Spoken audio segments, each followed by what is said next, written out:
Automated weather observation 2356 Zulu. Wind calm. Visibility 8. Sky condition clear. Temperature 22 Celsius. Dew point 21 Celsius. Altimeter 2989. Remarks. Density altitude 1,100. Good evening, Plattsburgh. FedEx Caravan taxiing middle hangars, runway 17, Plattsburgh.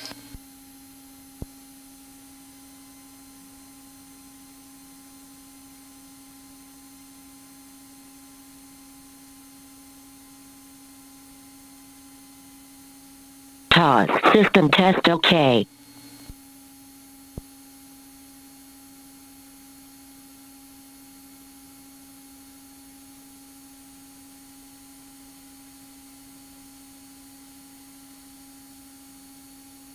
Nice sunset over there.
Plattsburgh traffic, FedEx Caravan taking runway 17 southbound approach to Plattsburgh.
Plattsburgh traffic, FedEx Caravan is departure clear. Good evening.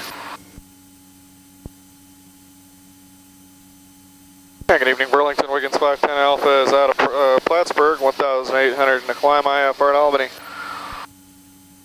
Stand by.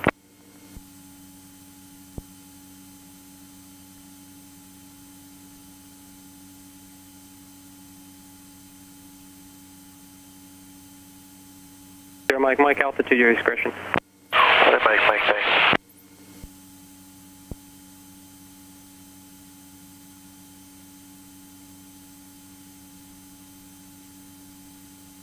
Why not? Let's fire up the radar here. Last Wiggins calling for your IFR clearance. Say again, please. That was Wiggins 510 Alpha out of Plattsburgh, currently 2,600, IFR to Albany.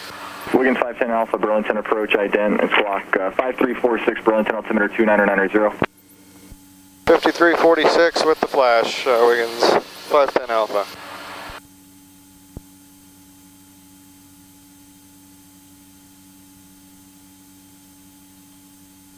Wiggins 510 Alpha, radar contact 3 miles south of the Plattsburgh Airport, cleared to the Albany Airport via direct, climb and maintain 8,000. Going direct up to 8,000, Wiggins 510 Alpha. Skyhawk 9er Juliet Alpha, contact tower 118.3, good night. Cessna 9er Juliet Alpha, contact tower 118.3, so long.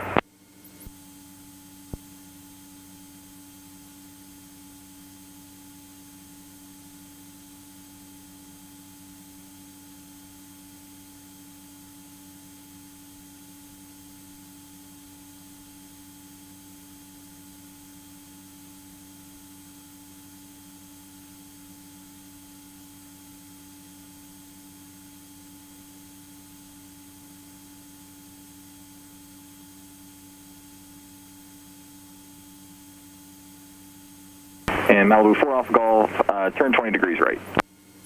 20 right, 4 Alpha Golf. And Malibu 4 Alpha Golf, send to maintain 6,000. Down to 6,000, 4 Alpha Golf.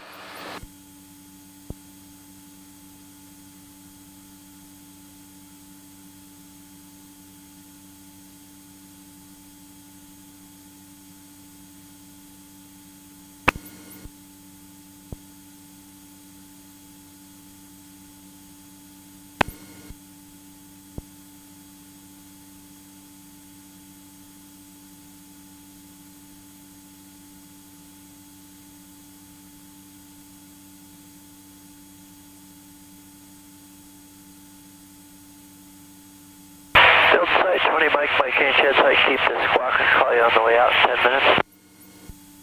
Skywagon 0 Mike, frequency change approved, and you can keep the squawk. Thanks a lot, talk to you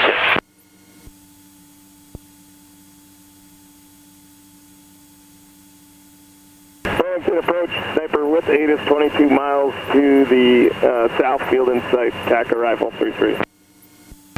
Sniper 02 Burlington approach, roger. 03, sir.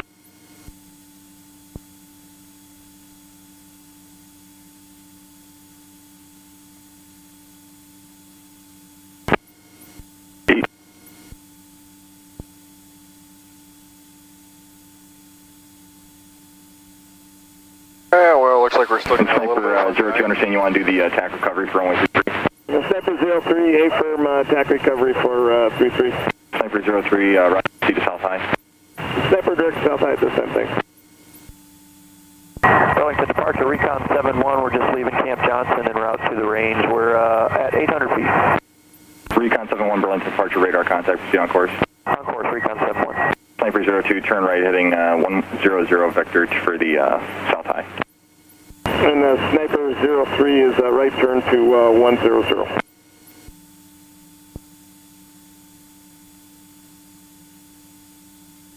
And Malibu 4 Alpha Golf, fly heading 120, vector for sequence. 120, I got the airport in sight. Malibu 4 Alpha Golf, roger. Descend and maintain 4,000. Down to 4,000, 4 Alpha Golf. Sniper 03, descend and maintain 8,000. Sniper 03 down to 8 field in sight. Sniper 02, clear visual, approach runway 33, proceed to south high.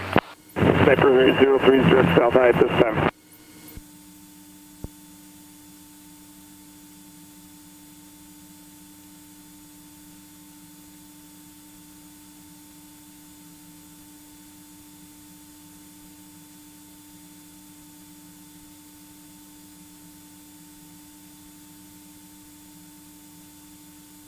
Sniper 03, contact tower 118.3. Sniper 43, see ya.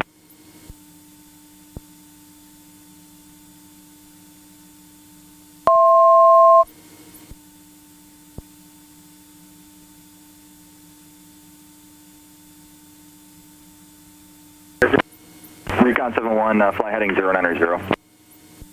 090 for Recon 71. Recon 71, you're going to 6501, correct? That's affirmative, Recon 71. Okay, Roger. We have a couple F-16s inbound to 33. We just need you directly eastbound at this point, please. Okay, we're turning 090 right now, Recon 71.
Malibu 4 Alpha Golf, clear visual approach runway 1.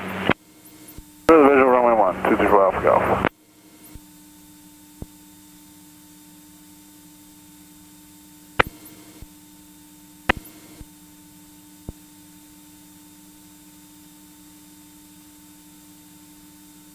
And Malibu 4 Alpha Golf, contact tower 118.3, good night. Over the tower, thanks for your help.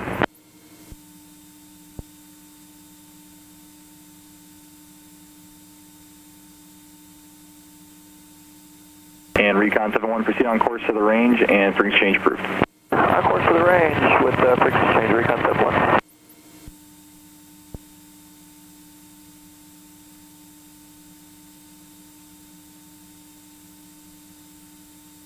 Frank Departure FedEx 1667 out of 2,500 for 10,000 runway heading.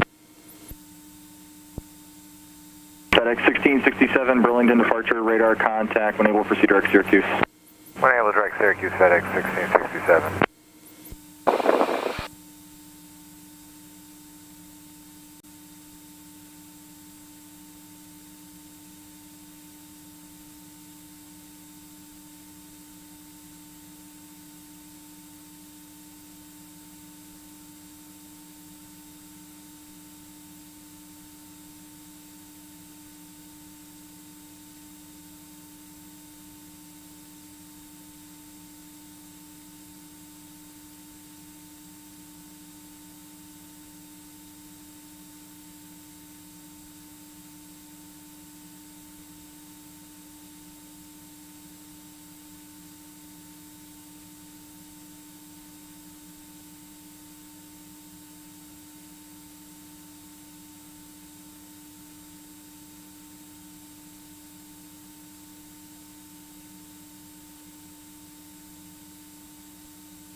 FedEx 1667, contact Boston Center 135.7, good day. 135.7 FedEx 1667, good day.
Good evening, Burlington. We get 1364 airborne from Plattsburgh, passenger 2600. Like to pick up our IFR clearance to Buffalo, requesting 8,000 in final. Focus 1364, Burlington approach. Good evening, squawk 7311. 7311, 1364.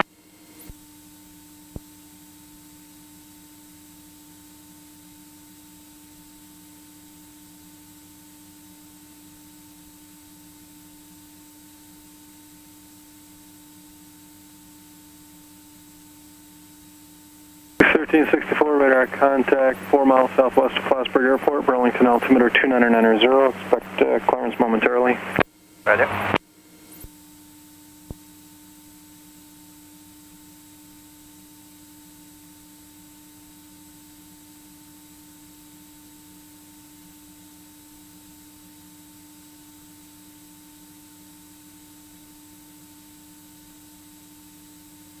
Focus 1364, cleared the Buffalo Airport via proceed direct when able, climb maintain 8,000.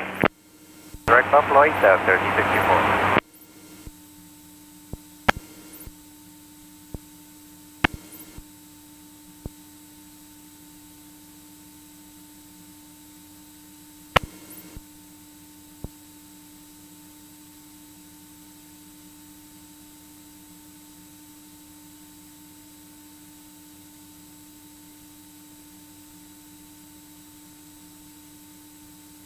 Wiggins 510 Alpha, contact Boston Center 135.7. Good luck tonight.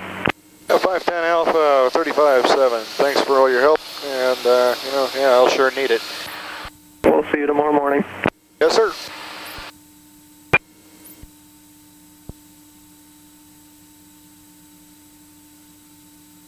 Those of you at home who don't know the situation, I'm supposed to go into Newark tonight. The company had me repositioned to Albany instead because Newark gave me expected departure time of I think it was almost 0230 Zulu, which for me is about 10:30 at night.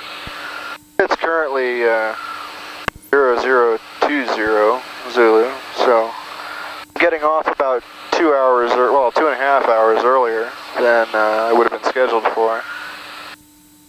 And typically, if you're going to Newark and you file out of Albany, you get cleared and accepted into the system almost immediately, so we're going to see if that works. Good evening, and Transat 294 Heavy, flight level 330. There's some gnarly thunderstorms. 294 Boston, Center, Roger. There's some gnarly thunderstorms. Water 4547 Boston. I'm going to head in that direction. 4547, go ahead. Water 4547 Boston, Center, Roger. Reset transponder, squawk 3435. 3435, water ski 4547. Level 357, contact Montreal 135.6. 356, go to 3579. That's it, I should probably check in. Contact Montreal 13322. 13322, select 1 Victor. Iberian 6274, contact Boston Center 12805. 12805, ready 6274. Bye-bye, thank you. If I can. Yeah, good evening, Boston. Wiggins 510 Alpha at 8,000. Wiggins, sorry, I can't see the numbers. Wiggins 1364 Boston Center, Roger. Fairneck altimeter 2994. Actually, that was Wiggins 510 Alpha. 1364 is behind me.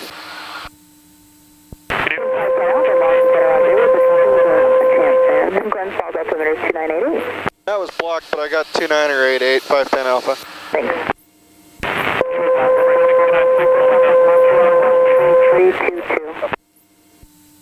That was blocked too. Oh gosh, I just keep getting blocked. Lufthansa 441 Super, Montreal 3322.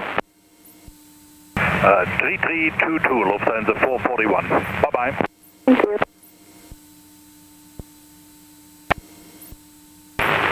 Hopefully I'm not blocking you this time. Lindbergh 6296, 12000, calls level 230, good evening. Lindbergh 6296, Boston Center, Roger. Climb and maintain level 260, that'll be the final today. 5, level 260 for the final, Lindbergh 6296. Water ski 4547, a few things for you. It's an indefinite hold for Dulles, and there's no available routes. So I need to hold you in my airspace. I'm going going to come up with something for you. I'll get right back to you. 4547, right. That horrible noise you hear when two people try to talk at once is basically nature's way of saying hell no. 4547, climb, maintain level 280. 280, water ski 45. You guys can't do that. Quit talking over each other. Contact Boston Center 2387. Because you get two emitters trying to go on the same frequency. They're in different locations and the wavelengths don't line up. FedEx 1667, 2387. A little bit of physics, blinding all with science there. 336, contact. Oh, and while I'm thinking about it, I didn't turn on the chemtrail dispenser. I'm sorry, Boston 2805.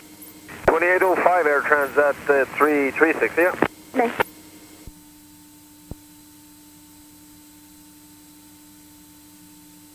November 26 Fox Echo, cross ebb dot at and maintain 1110,000. The altimeter Burlington is 2990. Ebadot 1110,000, 990 the meter. Thanks, 6 Fox Echo. And we're leaving now, headed down, 6 Fox Echo. Roger, thank you. So anyway, for those of you guys who romanticize this whole idea of flying for airlines or being a freight dog or any of that kind of stuff, imagine yourself on a long road trip or sitting in the back of an airplane in coach because these seats are about that comfortable. And once you're done running through checklists, there's really not a whole heck of a lot else to do. You can't read a book.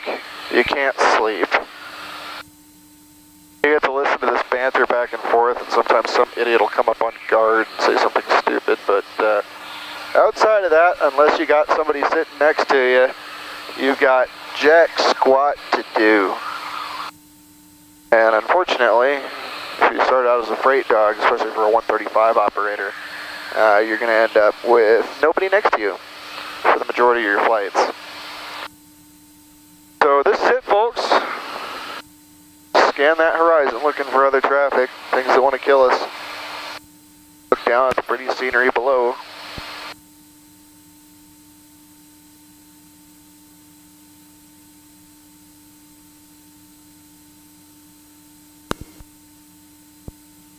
For all you airplane nuts who are interested in all these knobs and switches that I'm flipping on the dash, I'll go on ahead and include annotations and whatnot.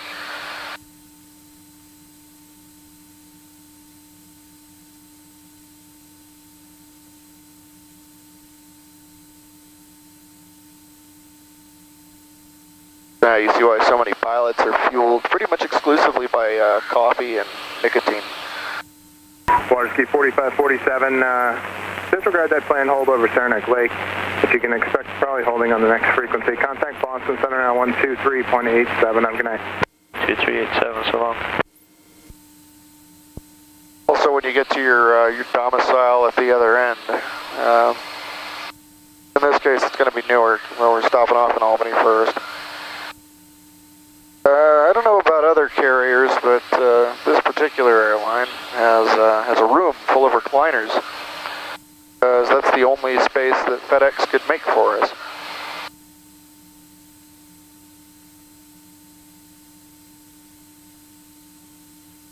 So you don't really sleep that well, and my layover down there, I'm really not supposed to sleep on it anyway, because it's only a couple hours, but my layover in Newark is typically about 6 hours. Try to catch a couple of Z's.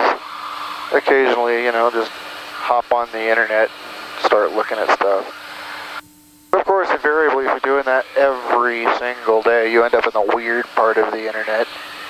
You know, flat earthers and chemtrail conspiracies and all that kind of stuff.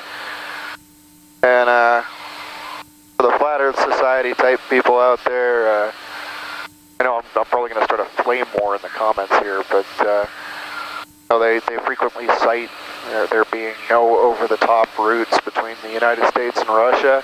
When I was up in Alaska, there were plenty of over-the-top routes. So it's just smaller carriers that do it. And they did it without 18 hours worth of fuel. So either they were entering some kind of temporal and space paradox, or the Earth is round. Yes, sir. Air Transat 2904, we have a technical issue that oh boy. to go land in Montreal now. Transat Transat 294, okay. Let's see here. I will have low for you in 1 minute. You just have some traffic crossing behind you at 32. Okay, no problem. Transat 294, you're clear to Montreal now via radar vectors. Fly your present heading. Clear to Montreal via present position and fly heading for Transat 294. Good evening, Boston, Scandinavian 901, heavy flight on 400. Scandinavian 901, Boston Center, roger. Boston Jazz 464. Occasionally you hear really interesting stuff happening over the radio. Jazz 464, Boston Center, roger. Speaking of, let's go ahead and set our next frequency. Correction, Air Transat 294. Turn right direct to Montreal and descend and maintain 1000. The Burlington altimeter is 29990. Okay, 29990 and left turn direct Montreal for Transat 294, and it's not we're not declaring an emergency, so it's just a technical issue. Transat 294, understand that, but make it a right turn, please. Make it a right turn all the way around back to Montreal. Okay, right turn all the way to Montreal, Air Transat 294.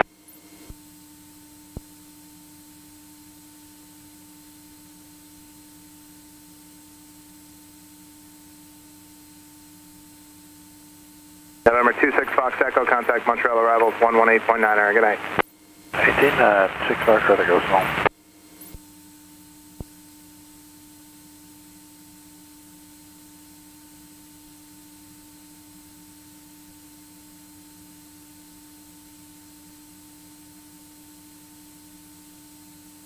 JetBlue 1475, 260.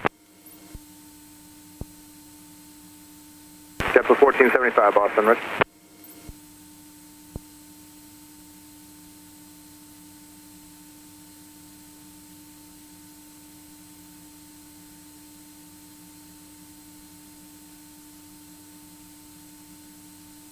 Oh yeah, that guy didn't declare an emergency, so it must not be that serious. Occasionally you hear some interesting stuff.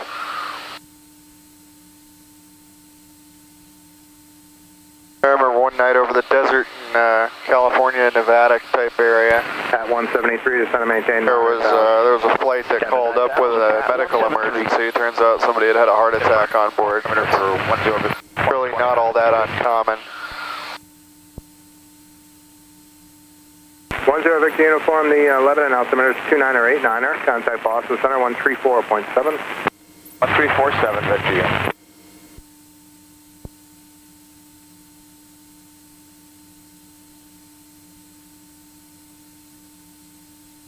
Lindbergh 6296, contact Boston Center 128.32. Good night. 2832, good night, North 6296. Wiggins 1364, contact Boston Center 123.87. Good night. Pat 173, contact Burlington approach 121.1. Good night. 121.1, Pat 173.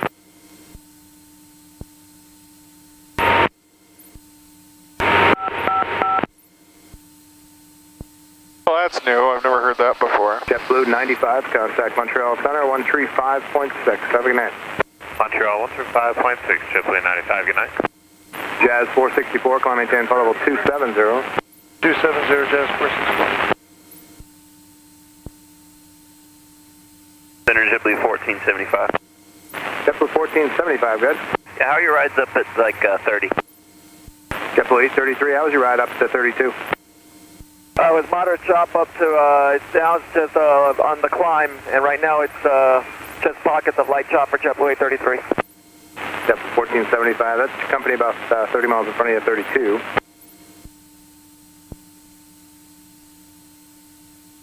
Alright, we'll stay here for a while then. We're getting a pretty good ride, and we'll call you back. And for JetBlue 833, how's the ride at 300? You don't have anybody there? Alright, we'd like to try 300, JetBlue 833. 370. JetBlue 833, roger, descend and maintain, flight level 300. 300, JetBlue 833. I stepped on somebody else, who was that? That's American 110, 370. American 110, Boston Center, good evening. Good evening.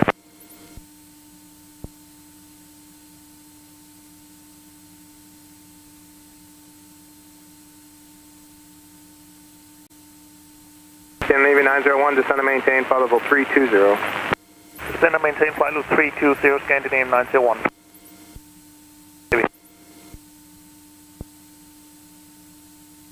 Scandinavian 901, maintain at least 2,000 feet per minute in the descent, please. And maintain 2,000 feet, Scandinavian 901. Transat 294, can you accept the arrival in Montreal, or are you unable due to your technical difficulties? For now, could you just give us some heading for Transat 294? Transat 294, sure, no problem. Fly heading 360. Heading 360, Transat 294, take care. Boston, United 102, flight level 350. United 102, Boston Center, roger.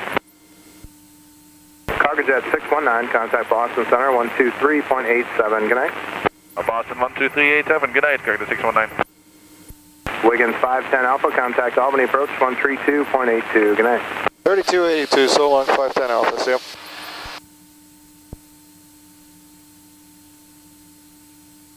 Being that this is our arrival airport, go ahead and get the ATIS report. The automated terminal information system. So we'll switch on to that. 2 clouds at 7,000, 2 clouds at 2,000, ceiling 5,000 overcast. Temperature 27, dew point 18, altimeter 2986. Visual approach runway 01 in use. Attention all aircraft hazardous weather information for the Albany control area. Monitor hazardous and flight weather advisory service or contact live service station for details. Albany class Charlie arrival frequency is 132.82. Advise on initial contact. You have information hotel. Hotel. Albany International Airport arrival / departure information hotel 23510. Wind calm. Visibility 10. Perfect. 2 clouds at 6,000 towering cumulus. 2 clouds at 7,000. 2 clouds at 1,000. Ceiling 5,000 overcast. Cool. All right. So for those of you who are into aviation, at the end of that broadcast, you'll notice they said hazardous weather information is available on flight service, high WASM flight service frequencies. Used to say hazardous weather information available on high WAS flight watch and flight service frequencies. But as of July 1st of 2016, flight watch no longer exists. So they removed the in-flight weather advisory service, but you can still get those services through a flight service station. So you can contact them on 122.2. 122.4 or any RCO in your area, and for those of you who don't speak pilot, don't worry about it. But for those of you who do speak pilot, if you're studying to be a pilot, if you read about the EFAS system, EFAS, the en route flight advisory service, that no longer exists. So go on ahead and take a Sharpie and redact those entire sections of your book. No, I'm kidding, don't do that. Anyway, let's go ahead and give Albany a shout. Yeah, good evening, Albany. Wiggins 510 Alpha, 8,000, have hotel. Wiggins 510 Alpha, Albany approach, altimeter 2986, and you want runway 28 or runway 1 today? I'll go ahead and take runway 28. Gonna be going to Millionaire tonight. 5110 Alpha, round expect a visual approach, runway 28. I will expect the visual for 28. Thank you, sir. Also, a lot of people out there in YouTube land who speak pilot are probably going to rag on me for my radio form. That's okay. Being a tight ass on the radio typically indicates that you're either really new at it or like fly by the book, which, you know, there's something to be said for flying by the book, but I do believe that communication... You're going to be just south of the heavy precipitation. I'm showing mild precipitation now at your 12 o'clock in about 5 miles. I believe that communication is more an art than a science. 6 miles in diameter. And so long as I'm getting my meaning across, I think it's just fine. I'm not flying in a foreign country, so controllers understand me and I understand them, then that's perfectly fine by me. Now, considering the fact that I live way the hell up in Plattsburgh, which is only about 40 miles from the border with Kazakhstan to the north, and you know, not even the English part of Canada, we're talking Quebec. Oh, les Québécois speak French. And they come across the border a lot, so half of our signs up there in... 10 Alpha, this is to maintain 5,000. Going down to 5,000, we get 510 Alpha. So they come down across the border, half of our signs are in French in northern New York. 1,700 for 4,000 runway 8. 1121, I'm departure at a contact, maintain 10,000, power so we don't overspeed. direct Keegan. Up to 10,000, Jerk Keegan, UPS 1121.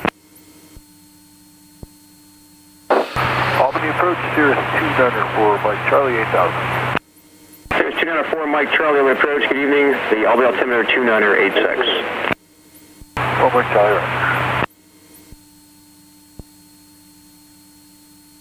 So I was actually just planning on throwing the camera up and not saying anything, but you know, if you people out there like this stream of consciousness type format more, then please do let me know, so you can get an insight into the twisted mind of a pilot.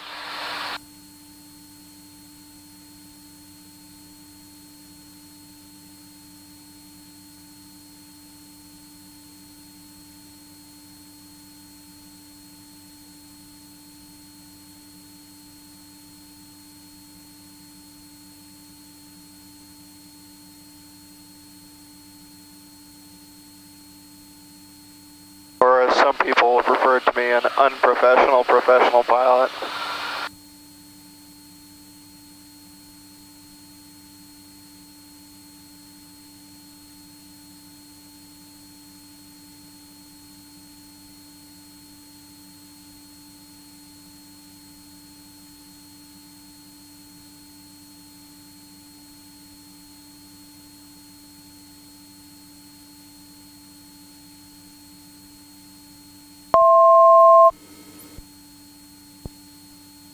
Alright, I'll go ahead and pull out of this dive here. Oh, only 20 feet off. That's alright.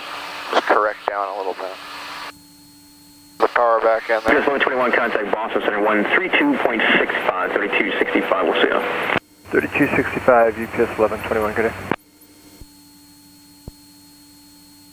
And Albany King Air 121 Bravo's with you, 9,000, looking for a little bit higher, something like 16. 121 Bravo, Albany approach, altimeter 2986, what else do you want to climb to? 2 Bravo 16 would be ideal. King Air 21 Bravo, router, stand by for coordination. 2 Bravo, stand by. Yeah, I'm sure the camera isn't picking this up quite as well as my eyes are, but it's starting to get fairly dark outside. Piper 49er X-ray, contact Bradley approach 125.35, 2535, good night. And 2535, 1049 X-ray, thank you. There's a gorgeous sunset off to my right. But I can't show you because that would mean either turning the airplane or taking the camera off of its mount and pointing it in that direction, which I am not prepared to do while operating an aircraft. Foxtrot's going to go back up to 5,500. Roman 33 Foxtrot, that's approved. Although, if the sun is still above the horizon by the time we get to Albany, which is going to happen in 9 minutes, and you'll be able to see it out the front window. So there is hope yet.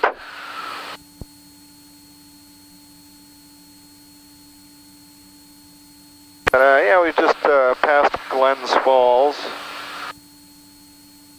Ahead and just on the other side of that lake there, ahead of us, that patch of lights. That's Mechanicville.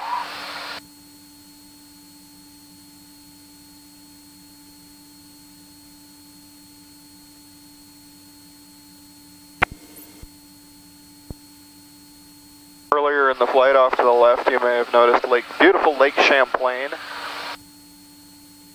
which grew up in California. I did a lot of fishing, and I swear all the fishing that I did in California was like hard mode. Okay, 121 Bravo, contact the Boston Center now on 121.35, 2135 enough high for you. And here in upstate New York, you just pitch a line out there, and it doesn't matter if you're using artificial or live bait or dead bait even, depending on what you're going for. Probably by about your third or fourth cast, you're pulling something in.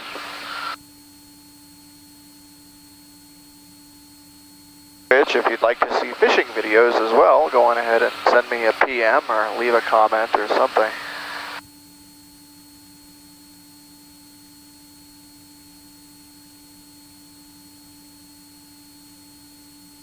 Which of course means I'd have to... 310 Alpha to maintain 3,000.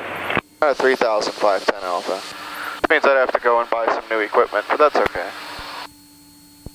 One of those chest mounts and look like an idiot walking around with a GoPro recording on my chest all the time.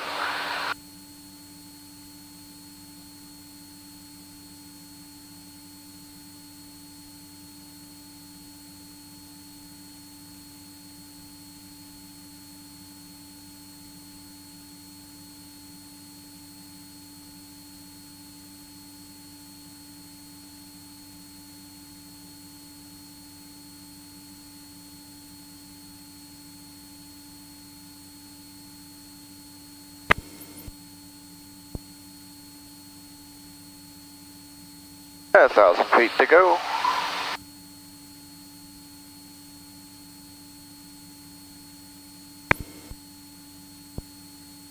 And anybody who's ever had me as a student or had me as an instructor,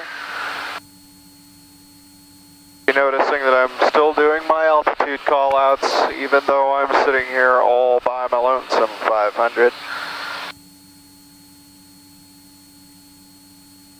It's just a good habit to be in. There's, coming up on 200. There's the bell. William 51 Alpha, turn left heading 180 when you report the field insight. Alright, go ahead and make a left turn heading a 180 against 510 Alpha. The power back in. Switch to heading mode 180. Let George take care of the rest. Yeah, back in the early days of flying with GPS assistance, they referred to the GPS unit as George, because it was like having a co-pilot that would do everything for you. And they wanted a cutesy nickname. So George it was. Turn up these lights here so I can actually see the gauges. That would be a good thing.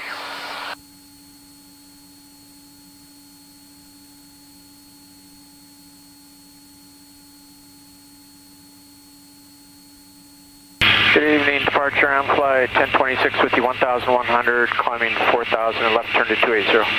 And flight 1026, so departure at a contact, maintain 10,000, 10,000, we'll turn left heading 260, and join Victor 14, resume our navigation. Okay, left turn 260, join Victor 14 on nav, on up to 10,000, now flight 1026. Approach Wiggins 510 Alpha has got the airport. Wiggins 510 Alpha, clear visual approach, runway 28, contact Albany Tower 119.5, have a good night. Alright, 119.5 or visual 28, Wiggins 510 Alpha, we'll see you. Tiger 33. And let's go through the checklist. Ignition is on, fuel selectors. Everything is as I need it for the approach. Okay, so let's go and check in.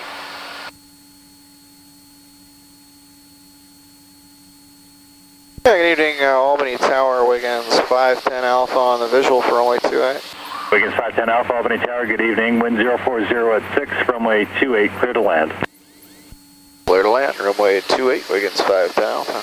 Alright, so let's go ahead and kill the autopilot. Sorry, headphones users. Actually, sorry, I'm not sorry. Your fault for having the volume up too loud anyway.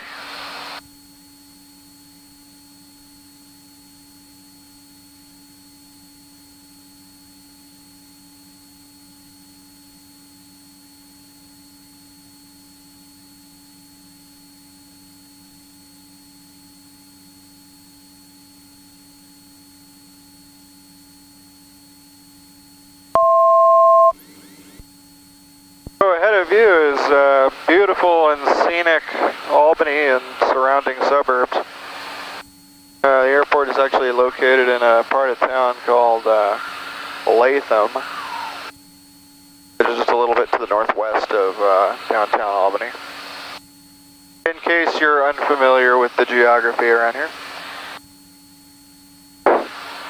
I'd say beautiful and scenic, but I really have absolutely no idea, because all I've seen of Albany is the airport and the hotel that they put us up in when we come here.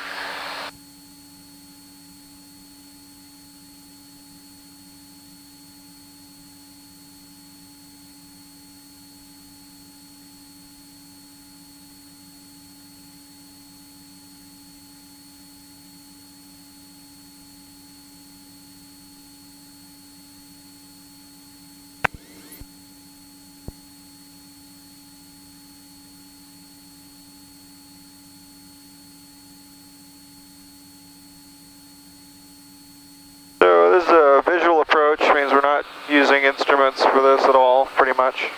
Really the only instruments we're going to be paying attention to on this approach are going to be the airspeed indicator, the altimeter, the rate of descent indicator. I could back it up with an instrument approach, but I've been in here so many times, and I can see the airport pretty clearly. So I'm not too terribly worried about it. Airport's actually just over off to the right here.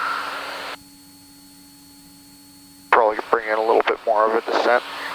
Start slowing down a bit more. Flyer approaches at 120 knots, which for all of you instrument students makes us a category B. That's right, B airplane. So slowing it down, there's 150 knots. We'll bring the flaps down to the first notch. Gonna have to fight it a bit with a little bit of forward stick. We're making a right base entry for the airport, which means we're coming in at a 90-degree angle, a couple of miles off the end of the runway.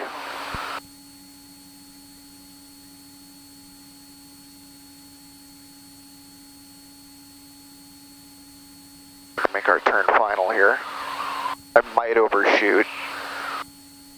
This would be really bad form.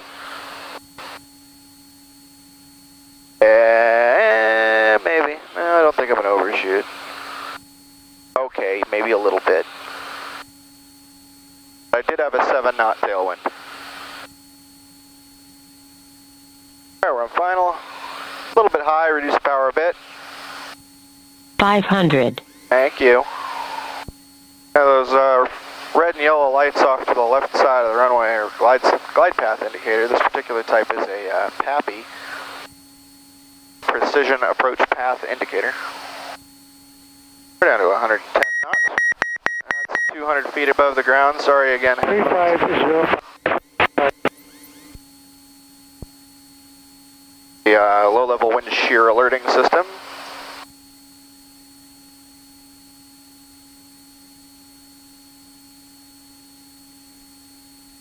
And right on the touchdown markers. Possibly a little after. Nope, we're good. Slow the airplane down with a combination of brakes and reverse thrust. Wiggins 510 Alpha, right turn on runway 1, right turn on Mike, taxi to cargo this frequency.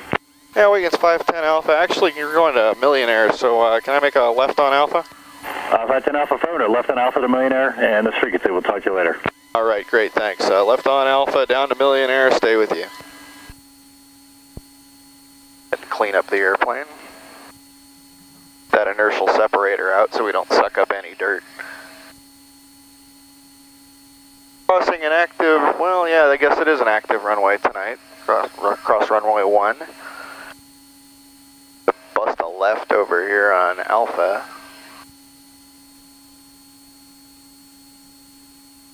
Take note of the time.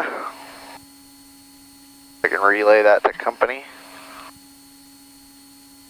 1 a.m. in jolly old sunny London right now. Although actually they're weird. They use daylight savings. So currently 2 a.m. in jolly old sunny London.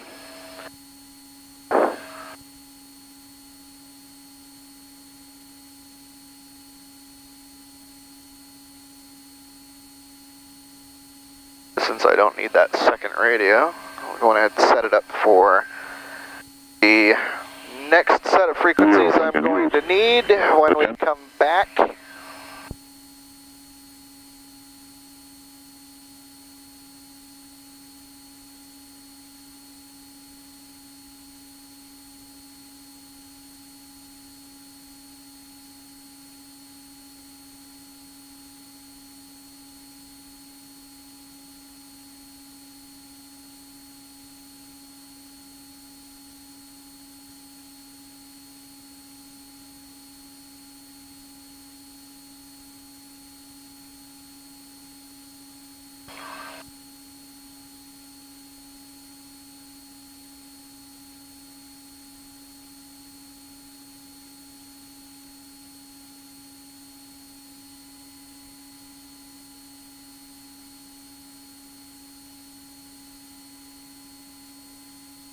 So now pulling into Millionaire, which is pretty okay FBO. Haven't got anybody out here for me that I can see. So I guess I just have to park myself, and usually FBOs, when they see freight dogs coming, they'll roll out the red carpet and then quickly roll it back up once they realize who you are.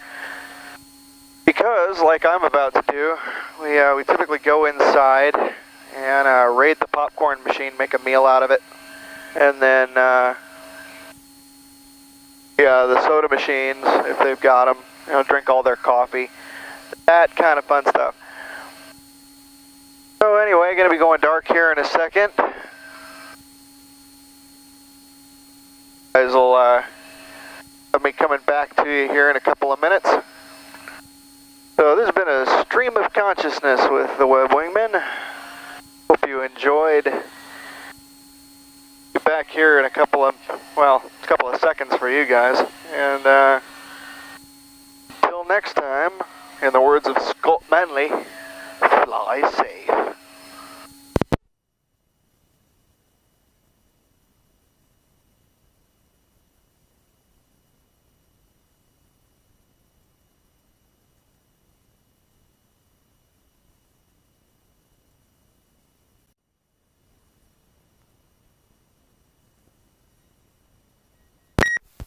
Alright, so we're just going to pick up our clearance out of here. We're still sitting on the ground at Albany. What they have to say is, I just called control, and they said that I'm probably going to be waiting about 2.5 hours here instead of 2.5 hours in the comfort of my own home. Get out of here.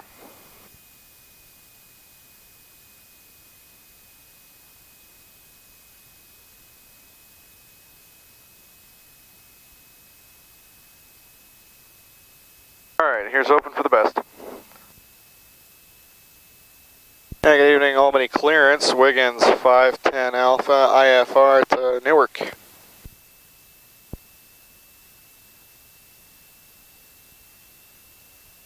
Southwest 2653, turn left Bravo, left Alpha, cross runway 28 to parking this frequency.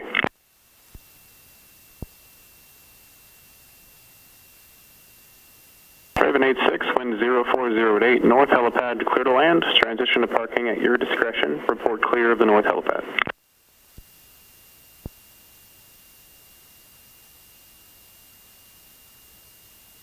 And calling clearance, that was Wiggins 510 Alpha.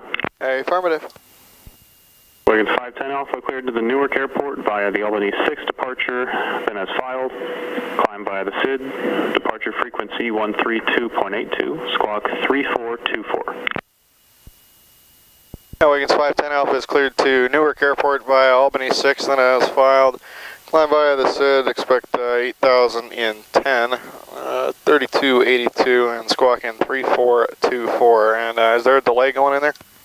Wiggins 510 Alpha, repeat correct. You have an edict of 0140, so about 20 minutes from now, and we will need to call when you're about 5 prior to taxi and get a firm release time to Newark. Okay, sounds good. Well, I'll just keep sitting here gorging on popcorn and coffee over at Millionaire. Thanks. All right, if you could just let me know about 5 so you're ready to go. Okay, sounds good. We'll talk to you then. Test okay. Thank you. Well, it's better than nothing, but anyway, I guess go back inside. Sit down and enjoy the big screen where they're playing The Hangover, which I've never seen, but it looked dumb. So, anyway, I guess I'll talk to y'all in a little bit.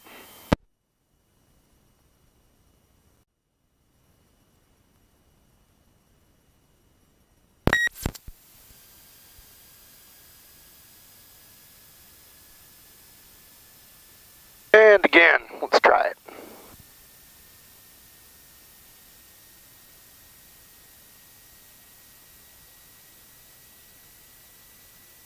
Things coming alive. And if they give us a departure time here, then I guess I'll just go on ahead and leave the camera rolling while I put in the tail stand and make sure everything's all locked up.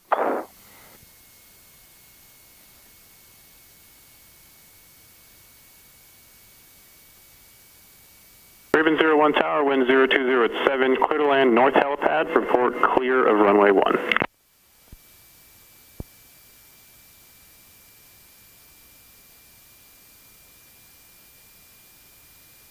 Albany clearance, Wiggins 510 Alpha, about 5 minutes to taxi.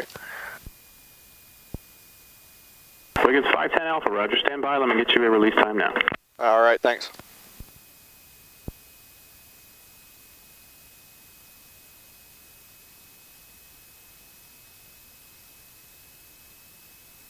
Southwest 3416, you can expect rolling in just about 1 minute. Let's go on ahead and clue you guys in. FedEx 1347, cross runway 28 on Alpha. You'll notice I have a 24-hour dial phase, and this is in Zulu time because I'm weird.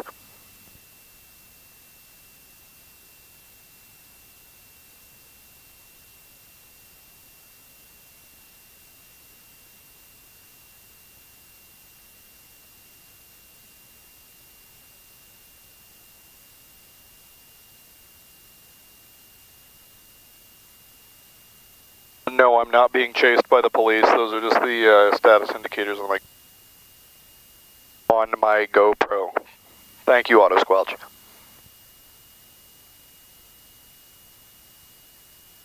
Wiggins 510 Alpha, your release at 51, void at 54, time 40. Roger that, thanks, Wiggins 510 Alpha. I'll call you ready to taxi. Roger. Oh, that was good. So, just make sure everything is all locked up, and then we'll get underway here.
going to turn the lighting into night mode. I like having 1785 runway 1, taxi by Alpha. Because that way night vision is preserved. And I basically know where you can have runway 19 for departure. You can expect probably a 6 or 8 minute delay for traffic landing runway 1. Except everything on the fuse panel. So let's bring that up and aim the overhead. 1785 runway 19, taxi via Alpha, cross runway 28. Everything all the way we want it. Sorry, headphone users.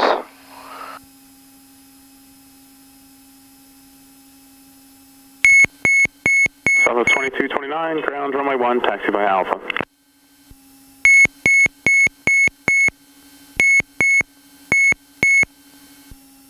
Autopilot check, make sure that all of the disconnects work. And here we're going to go on ahead and do a generator check. FedEx 1347, contact departure and maintain 4,000 for traffic passing overhead at 4,500. Standby alternator work. And on our taxi out, we're going to do a governor check. So we don't overspeed the prop. Alright.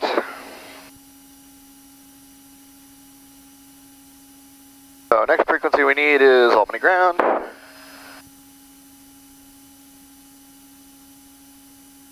Looks to me like we're good to go. Pause. System test okay. Place parking brake. Apply regular brakes, which work. And just so I don't blind this guy coming, turn my taxi lights off.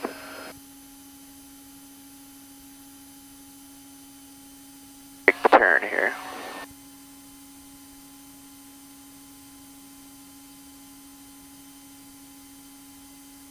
Southwest. I hear that's one of the better companies to work for.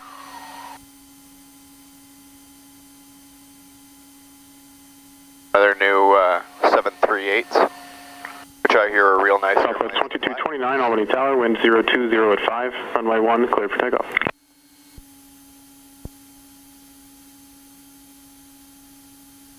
Well, let's get the information first. 1000 scattered, ceiling 5000 overcast. Temperature 26, dew point 19er, altimeter 2986. Visual approach runway 01 in use. Albany class Charlie arrival frequency is 132.82. Advise on initial contact. You have information India. Albany International Airport arrival / departure information India 00510. Wind 030 at 5. Visibility 10. Few clouds at 6,000, 7,500 scattered, 1,000 scattered, ceiling 5,000 overcast. Temperature 26, dew point 19er, altimeter 2986. Visual approach runway 01. Alright, we know what comes next. And tonight, there will be some interesting fireworks along the way because there are some thunderstorms forecast along our route. So that'll be fun. Let's put our route into the GPS before we go. We'll be following Victor 489. Initial affix where we're going to pick that up is at Agnes. And we're going to a place called Weird intersection. Southwest 2229, contact departure, good evening. And Huguenot VOR, but before that, sometimes they vector us to Roubert intersection, so I'll put that in there.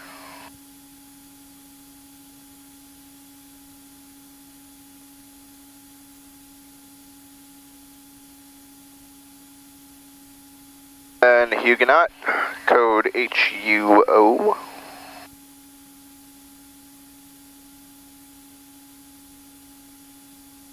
And Lemoore intersection is one they sometimes give us.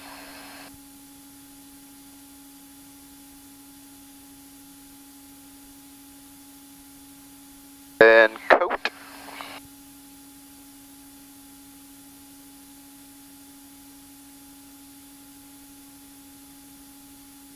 And then Newark Airport itself, KEWR.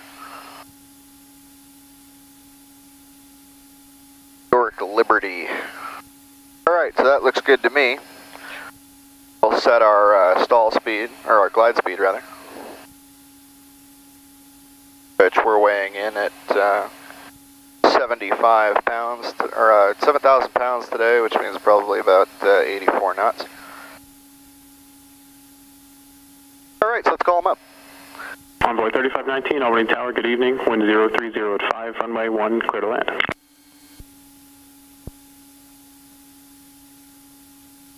Evening, Albany ground, Wiggins 510 Alpha over at Millionaire, ready taxi IFR. Wiggins 510 Alpha, Albany ground, runway 1, taxi via Alpha. Alpha to 1, Wiggins 510 Alpha. Nobody coming from the left trying to kill us, that's good.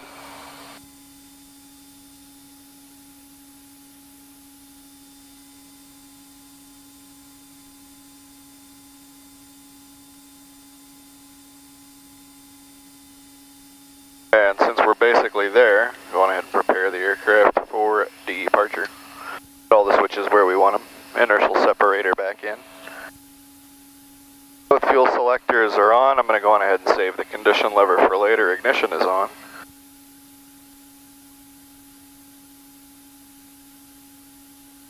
All annunciators extinguished or considered.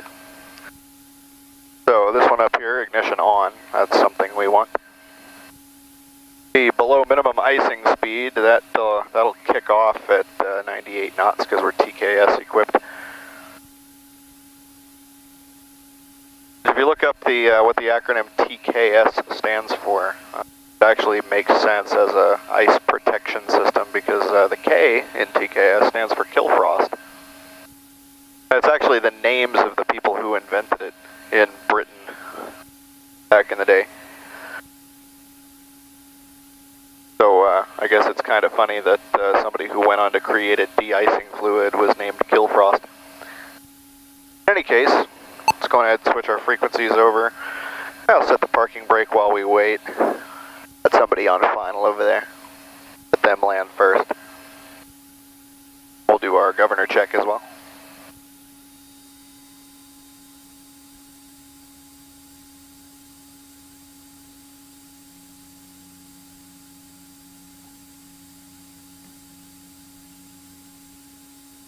No, we shouldn't move when we do that.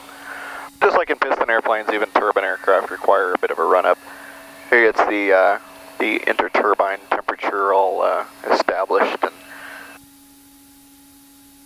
get your oil warmed up a little bit. Not that we have a problem with that because we were only on the ground for about 20 minutes. But yeah, so that's the TKS annunciator for the low-level wind shear alert system, that thing you heard beeping on the approach. And then we got standby electrical power on because we're at low torque right now, and so the generator isn't putting out quite as much as it should. But that's okay. So all annunciators have been either extinguished or considered.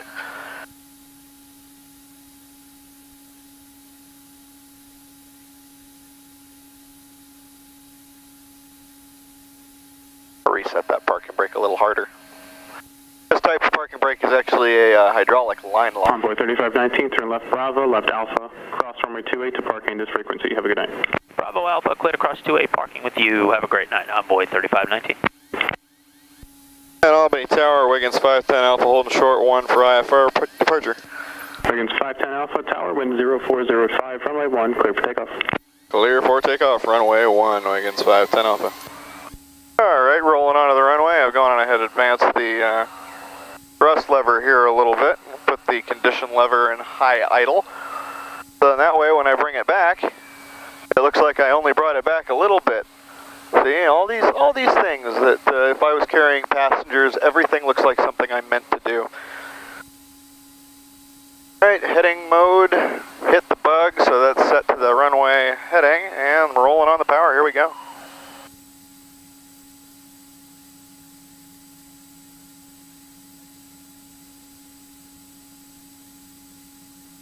speed's alive. There's 65 knots, rotate. And we're airborne. I'll maintain 85, maybe a little faster. I like to pad my V speeds a little bit.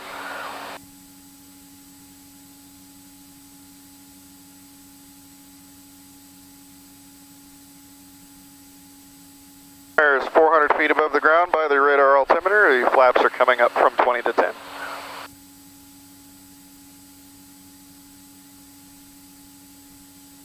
Wiggins 510 Alpha, contact departure, have a good night. Going departure, have a good night yourself, Wiggins 510 Alpha.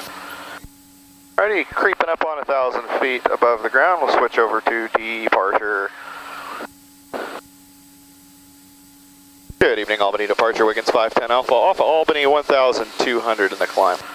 Wiggins 510 Alpha, Albany departure, radar contact, turn left heading 280, climb and maintain 8. American 1785, Albany Tower, 280 and up to 7,000, Wiggins 510 Alpha. Wiggins 510 Alpha, maintain 8,000. Oh, sorry about that, every time I leave here it's up to 7,000, I'm going up to 8 this time.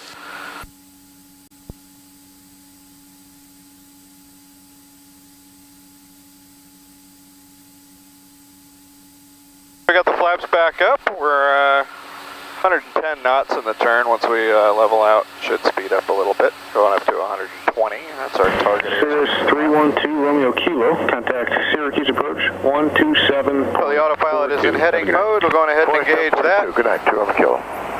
Anything that I can do to make myself work less hard is something I want to do. So by the radar altimeter, we're at 2,000 above the ground, which means we can start cleaning the airplane up.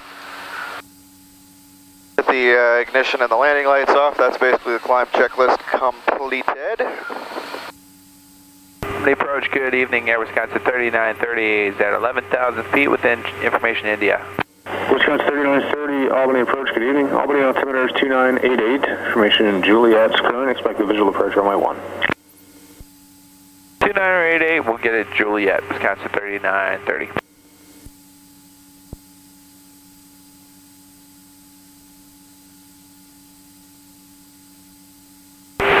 Blue 620, got you your sign? Let's reset the altitude bug to 8,000.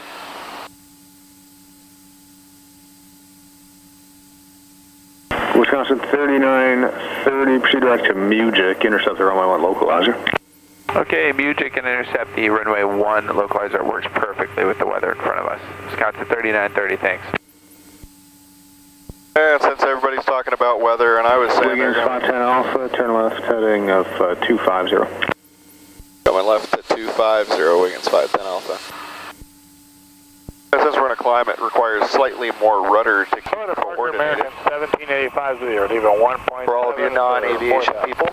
American 1785, Albany departure, radar contact. A coordinated turn is one where if you were sitting in the back of your DCA, November 3 Foxtrot, I'm sorry, IAD, Dulles 3 Foxtrot. American 1785, that's all over guard.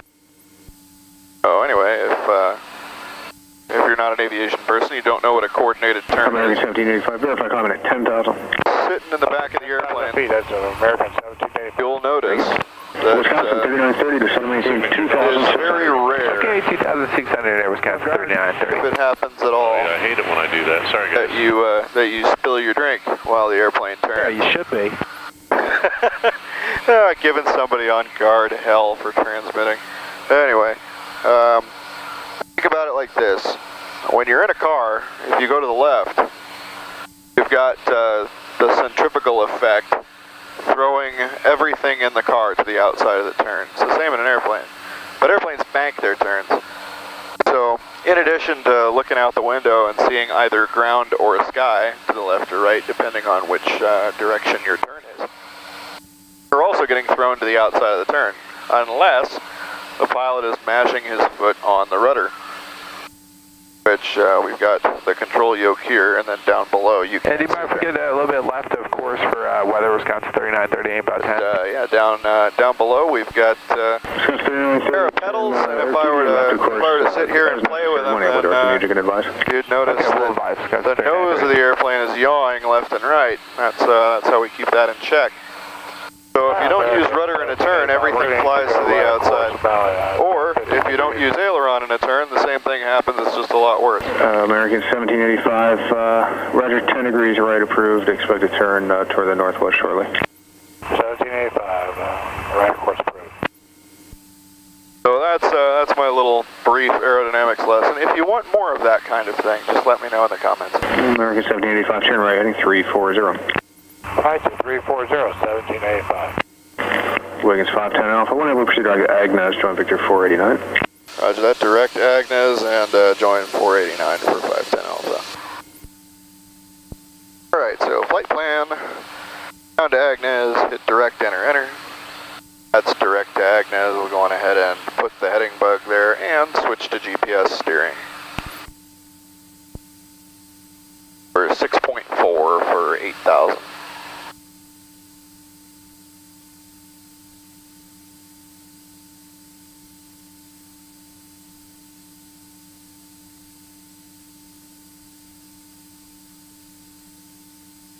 American 1785, contact Boston Center 121.35, good night.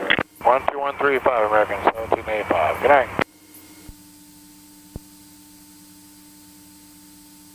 Let's give this a little bit more torque. We've got the temperature. Wisconsin 3930 is back direct, music. Wisconsin 3930, Roger, thanks. Intercept the localizer, let me know when you see the field. Alright, we'll intercept the localizer and we'll let you know. Air Wisconsin 3930. On the ground, it was stiflingly hot at 25 Celsius, with the humidity roughly in the 75 to 80% range. So I've got all of the air vents that lead to the outside open right now. The current outside air temperature is 12 degrees Celsius, which for all of us over here in the United States who do not understand metric is ballpark about 54, 55 degrees.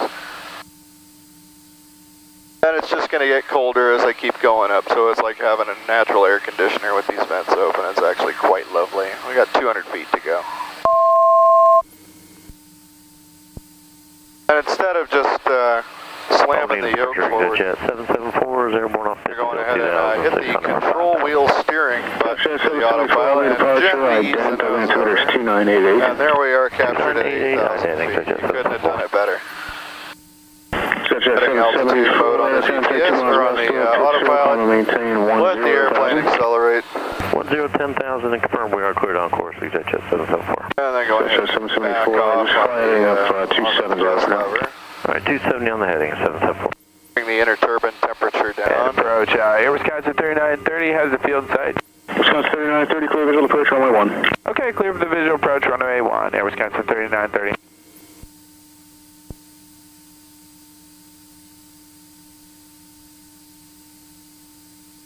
Oh, 1,400 foot pounds. 774, proceed direct to Nelly, maintain 10,000. 1,400 foot pounds of torque. 1,900 RPM on the prop.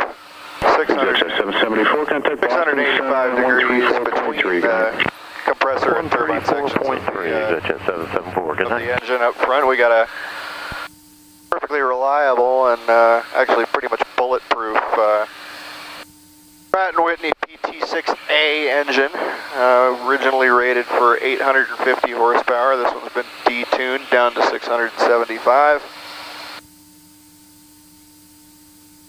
Which is probably what makes it so reliable. And it gives you a little bit in reserve in case of emergencies. Okay, 119.5, Air Wisconsin 3930. Have a good night.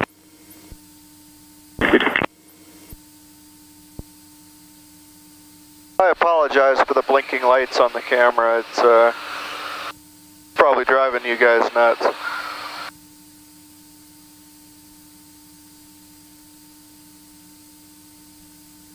Turn on the radar, see what lies ahead.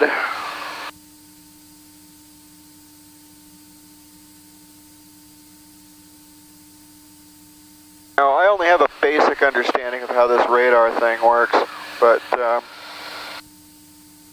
as I understand it, once it warms up and starts displaying vast swaths of color, you're supposed to rotate the emitter up until you're not getting any ground clutter anymore. Now, there are a bunch of different schools of thought on this. That's the way I was taught, and that's the way that makes the most sense to me. What I found is that with this particular, there we go, type of radar, you get best performance when it's tilted up about 3.5 to 4 degrees, so we'll go ahead and do that now.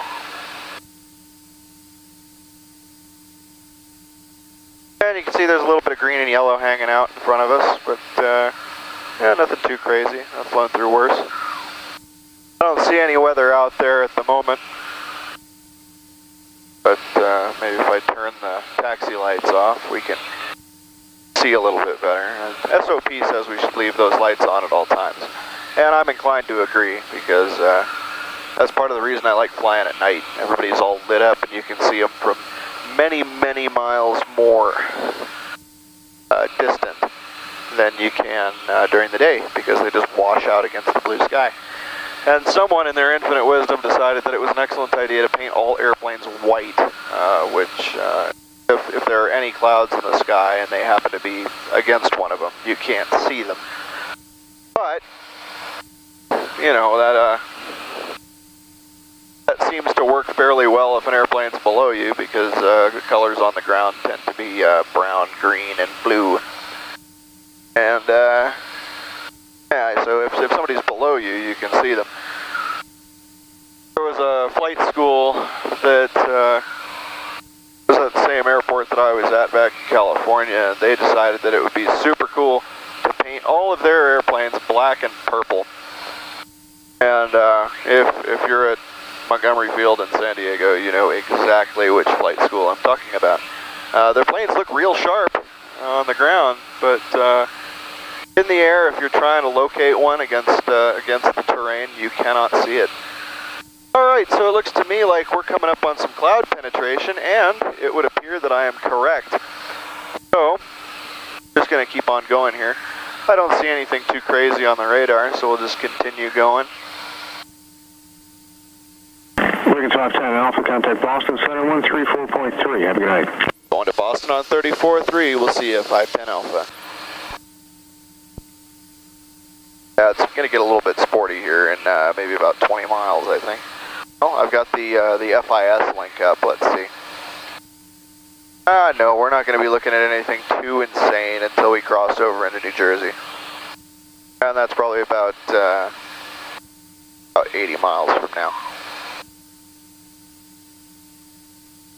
So anyway, I'll turn the brightness on that down because it's washing everything in the cockpit out. And we'll change frequencies and check in. Cross BZ 8000, West 1210. Good evening, Boston. Wiggins 510 Alpha at 8,000. Wiggins 510 Alpha, Boston, Center 2 at altimeter 29901. And just around Agnes, I'm showing an area of heavy extreme precipitation, spends about 10 miles on your route of flight. If you need to deviate at all, just advise. Alrighty, I'll let you know. Thanks, Wiggins 510 Alpha. So the FIS data, as it even says this in the manual, the FIS data is at the very least 20 minutes old, because it has to be processed by the Weather Service and then disseminated to the people who go on ahead and distribute it to all of us in the air. And sometimes the signal is unreliable. Like right now, I'm showing that I got my general data at 0200 Zulu, and everything else at roughly 0145, and right now the time is 0210 Zulu, so all of the data that I'm getting is almost half an hour old. And it doesn't look that bad on this screen over here, but if you pick that out from the previous communication, at Agnes intersection, which is in 10 miles, there is an area of heavy to extreme precipitation along the route of flight, and it's a 10-mile in diameter area of SB251. So you asked me if I need to go around it at all. SB251, just let him know. And so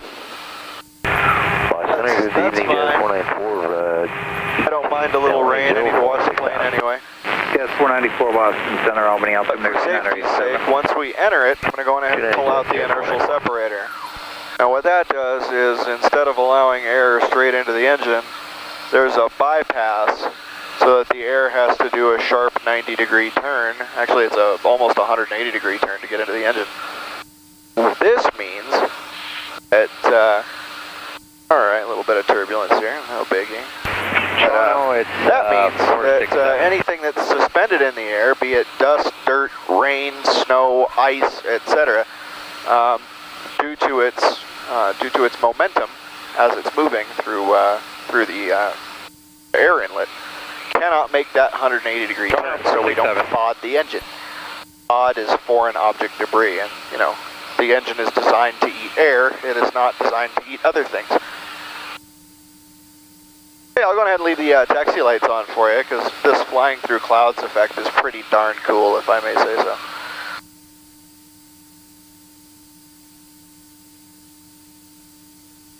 Just a little bit of turbulence here, nothing too terrible. Zoom in the radar display. Jazz 494, showing a little buildup right around A Cove, about 10 miles in diameter. If you need to deviate, just advise. Jazz 494 will do. Coming up on the edge of the area of precipitation, which means that the turbulence will likely intensify. And we might get a little bit of splashing on the windshield. A little more than we're getting already. I mean, it's it looks like just condensation on the outside of the window. To show you heavy precipitation just east of Valerie and Daisy. If you need to deviate, all advise.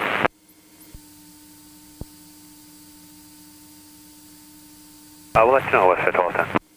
Yeah, 2018, contact New York approach 120.15. Good day. 3343, Washington Center, trying to locate you up to 1445. 610 Lima Juliet, Boston Center, Albany, altimeter 2987. 87. Delta 2671, 16,000.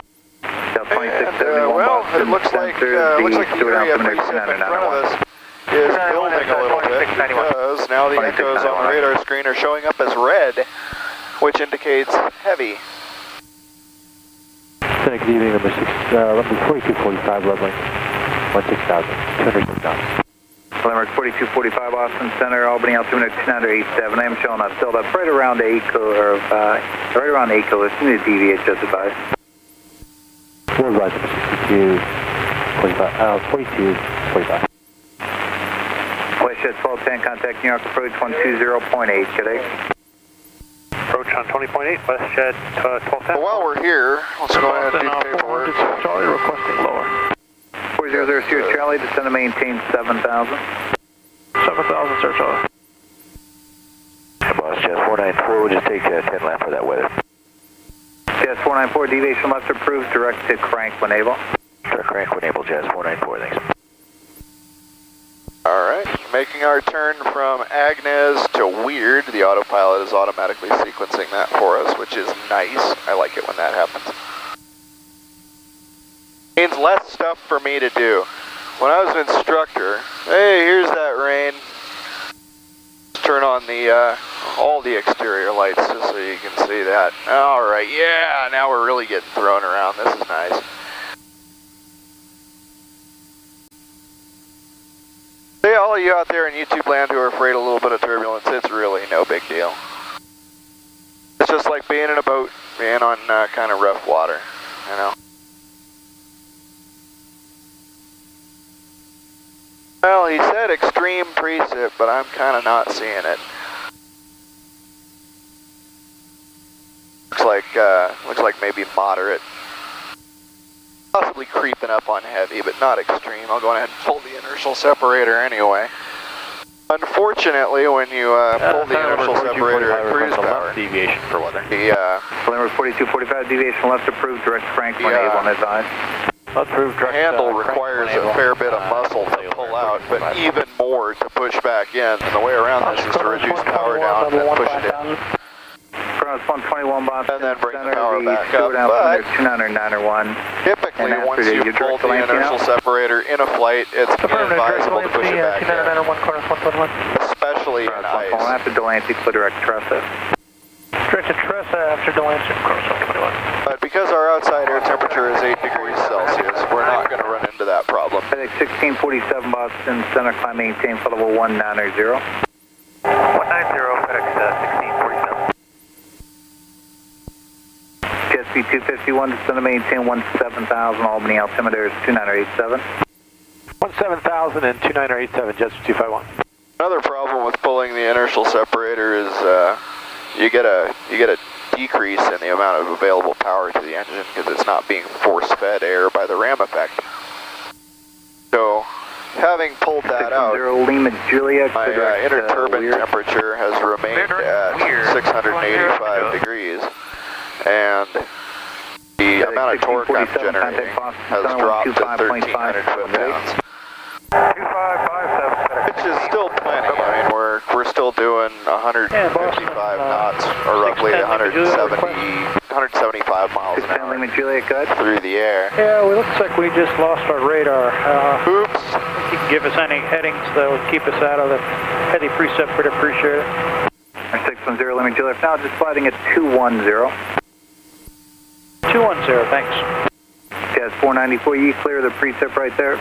Yeah, affirmative for Jazz 494. It's just off to our right-hand side, small buildup. Jazz 494, thanks. Descend to maintain 10,000. Descend to maintain 10,000, Jazz 494. 345 Charlie. And when I'm not in the clouds, I like to have the 345 Lima Charlie lights off, just so that I can see a little bit better. 91. Especially on humid nights like this, because all the moisture in the air reflects the light that I throw out.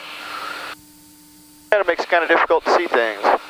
So. And we're direct crank now for Jazz 494. I keep my cockpit nice and dark. I like being able to see outside. Night vision is really not helped by white light. Crank at maintain 8,000. Cross crank at maintain 8,000, Jazz 494.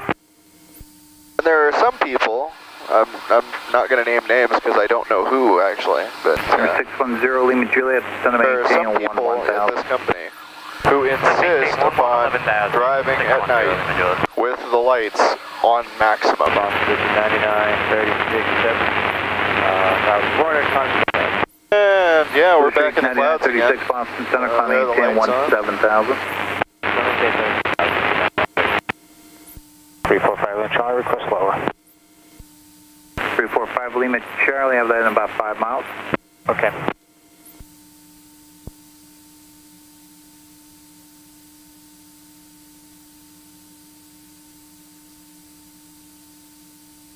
A little bit of rain, nothing crazy. GSP 251, descend to maintain 11,000.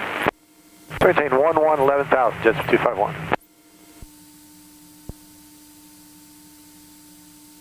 Yeah, we just got the radar back for Lima Juliet, but looks like the headings anyway, that'd be great. 610 Lima Juliet, thanks. And I'll have a turn for Huguenot for you in about 10 miles, probably, once we get you around the build up there. Okay, thanks. 345 Lima Charlie, descend to maintain 16,000. 6,000, 5 Lima Charlie. 5 Lima Charlie, safe speed? We're 270, sir. Nice, thank you.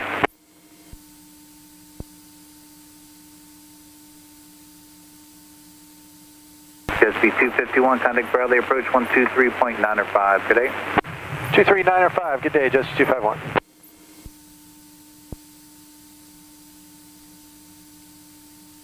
Boston, good evening, AC 3819, at level 190. Yep, so 3819 Boston Center, you maintain 270 knots. When you're flying and the weather's nice, there's plenty of stuff to look down at, but basically right now what you see is what I see. It's 5 Lima Charlie, descend to maintain 12,000.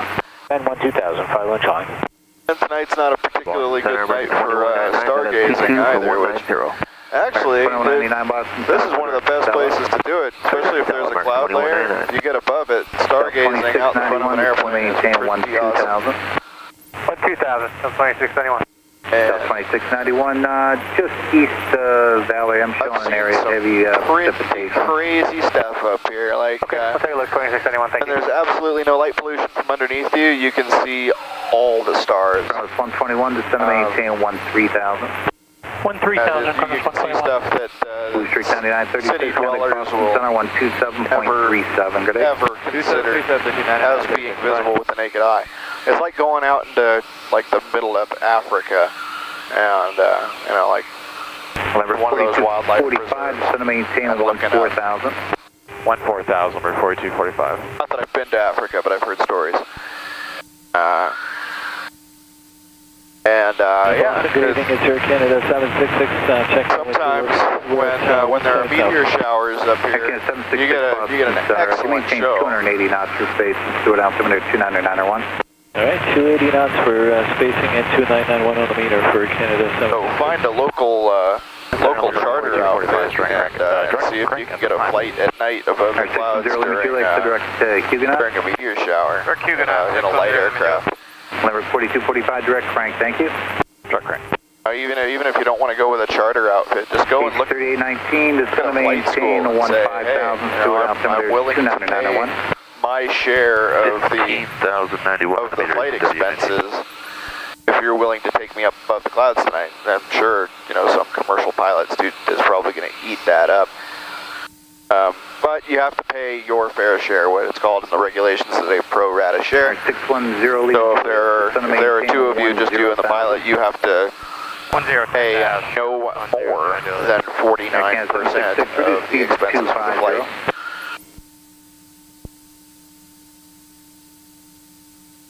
Air Canada 766, reduce speed to 250. Reduce speed to 250 knots, Air Canada 766. American 2199, descend to maintain 11,000, Albany altimeter 2987. 987 down to 11,000, American 2199. Del 2691, direct Daisy, cross Daisy at maintain 8,000. Direct Daisy at 8, Delta 2691. Put in the frequency for Kronos 121, descend to maintain 11,000. When we get there. 11,000, Kronos 121. Wiggins 510 Alpha, descend to maintain 7,000. Down at 7,000, 510 Alpha. This is a bit early on that. But that should keep us firmly in the cloud deck. So, yeah, basically the whole flight's going to be, well, all right, never mind. There's the ground.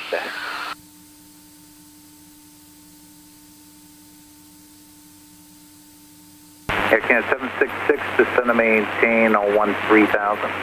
Descend to maintain 13,000, Air Canada 766.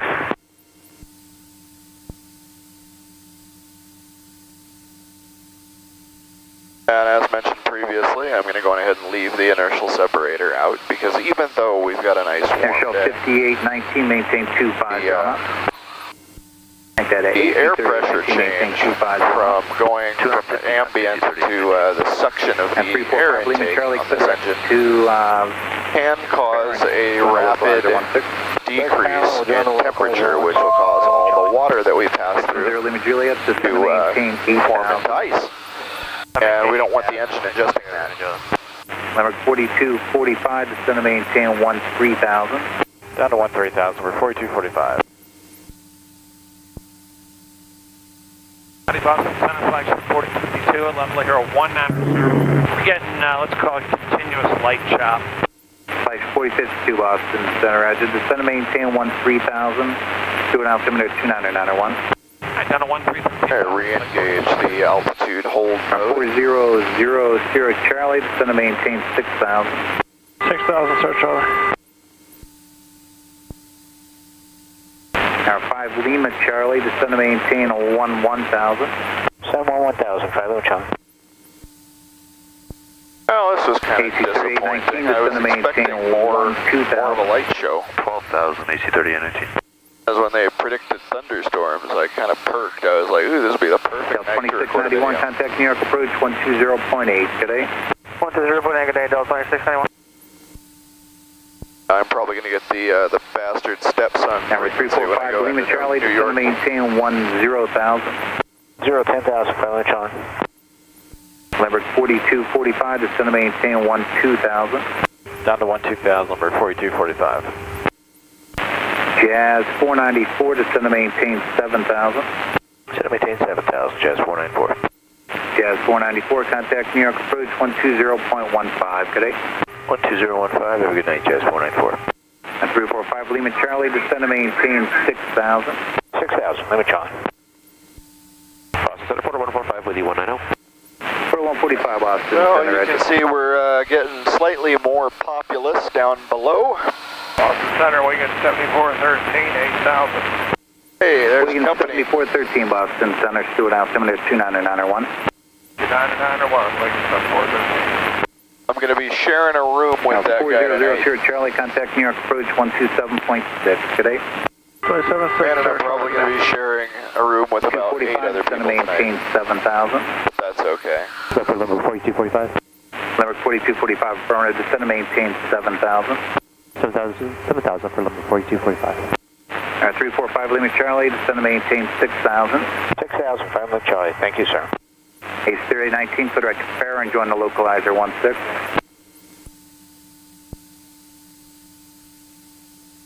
AC 3819, clear direct to Farah and join the localizer 16. Okay, Farron for 16, AC 3819. We just got the latest data and it says they're using the visuals. Okay, so now just you're clear direct to Valerie and we'll check on that. Okay, direct to Valley. We'd be happy to take 16. American 2199, contact Bradley approach 123.905, good day. Yeah, 123.95, American 2199. Air Canada 733 to make that Air Canada 766 to send to maintain 900,000. 900,000 for Canada 766. So many people are screwing up and talking on guard tonight. I don't know what it is. Meter 4935 Boston Center. Starting to get a little bit of a fuel load imbalance, so I'll switch tanks over to the right side rather than I guess we just changed runways. So you use clear direct Harp and then Westchester. Okay, 5 Charlie, spell that for us. Harp Hotel Alpha Alpha Romeo Papa then Westchester. I got it. I'm trying.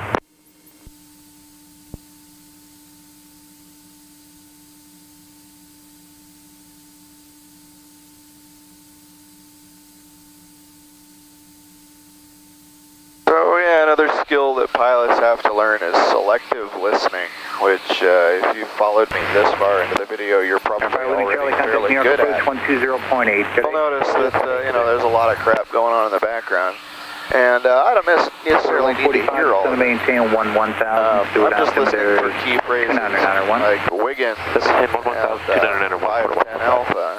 83819, I guess that indicates that they're trying to talk to me. 6,000 AC 3819. Front is 121, descend to maintain 6,000. So, anytime they're talking to somebody else, I basically just filter it out. I don't need to listen like to this, a 4052, clear direct Valerie, descend to maintain 10,000. Now take direct Valerie. A useful skill to have, especially when your wife starts bitching at you. Wigan 510 Alpha, descend to maintain 6,000.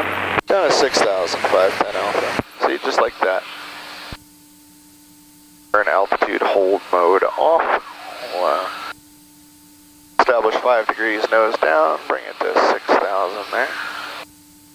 Now that we're getting kind of low, we're coming up on Huguenot VOR, so Huguenot, New York.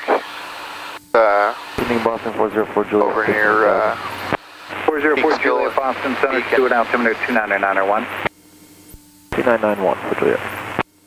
Air Canada 766, descend to maintain 7,000. 7,000 feet for Canada 766.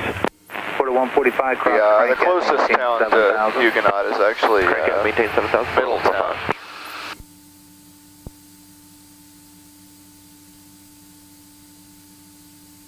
Yeah, the route of flight today just to set us up for approach into the New York area. And you'll notice the radar here.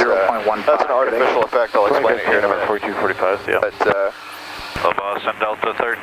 they're taking us out a fair bit to the east. 1383 Boston Center. Just to set us up for arrival into the New York City metropolitan area, and the reason for that is because if everybody comes in along a predictable path, it's easier to give people vectors. If you need to know which way everybody is trying to go, then that's kind of a problem. So, standard arrival procedures are established so that busy airspace can be a little bit easier for controllers to, well, control. But, so our route of flight today is going to take us over the eastern part, or the western part of New Jersey, and then coming into Newark from that direction. And since we're not exactly a fast airplane, there are actually jet routes that take you slightly more directly there, but yep, we're slow, so they're going to keep us a little bit further south and just kind of slot us into the approach order as they can.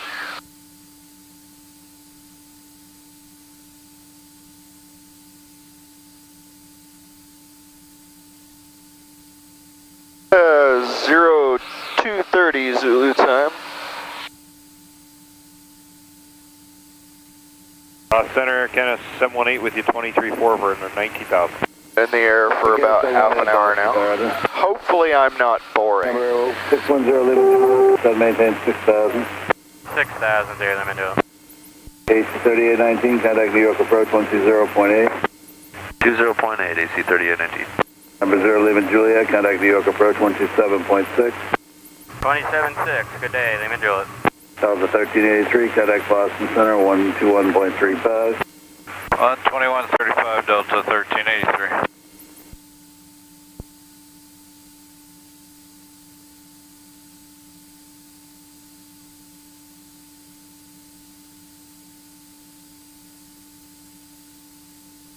Flagship 4052, descend, maintain 6,000.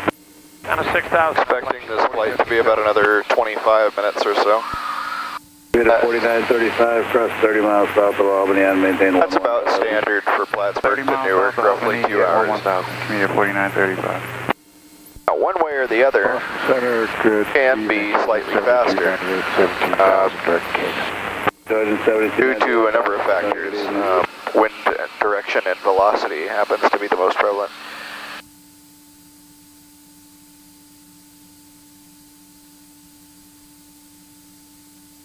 But yeah, I was talking about the radar there earlier. You'll notice that now I'm getting quite a lot of ground scud, and the reason is because I'm lower to the ground. So if I turn the antenna 404 Juliet, to a higher angle, you'll notice all of that goes away because the radar emission is not hitting the ground and bouncing back. You'll also notice that when we were in the descent, it all went yellow and red, and in some places probably purple. And Wiggins 510 Alpha, contact the New York approach 127.6. Roger that, 27.6, 510 Alpha. C, selective listening comes in handy. Alright, so we'll switch over to COM 2, listen to the ATIS. Temperature 26, 2.21, altimeter 2986. ILS runway 22 left approach in use. Departing runway 22 right from intersection Whiskey, 10,000, 150 feet, takeoff distance available. Runway 22 left precision approach path indicator out of service. Severe weather avoidance plan in effect. Use caution for birds and cranes in the vicinity of Newark Airport. Read back all runway hold short instructions and assigned altitude. Hazardous weather information available on hazardous. Flight weather advisory service, flight service station, or flight watch frequencies. Advise on initial contact. You have information Lima.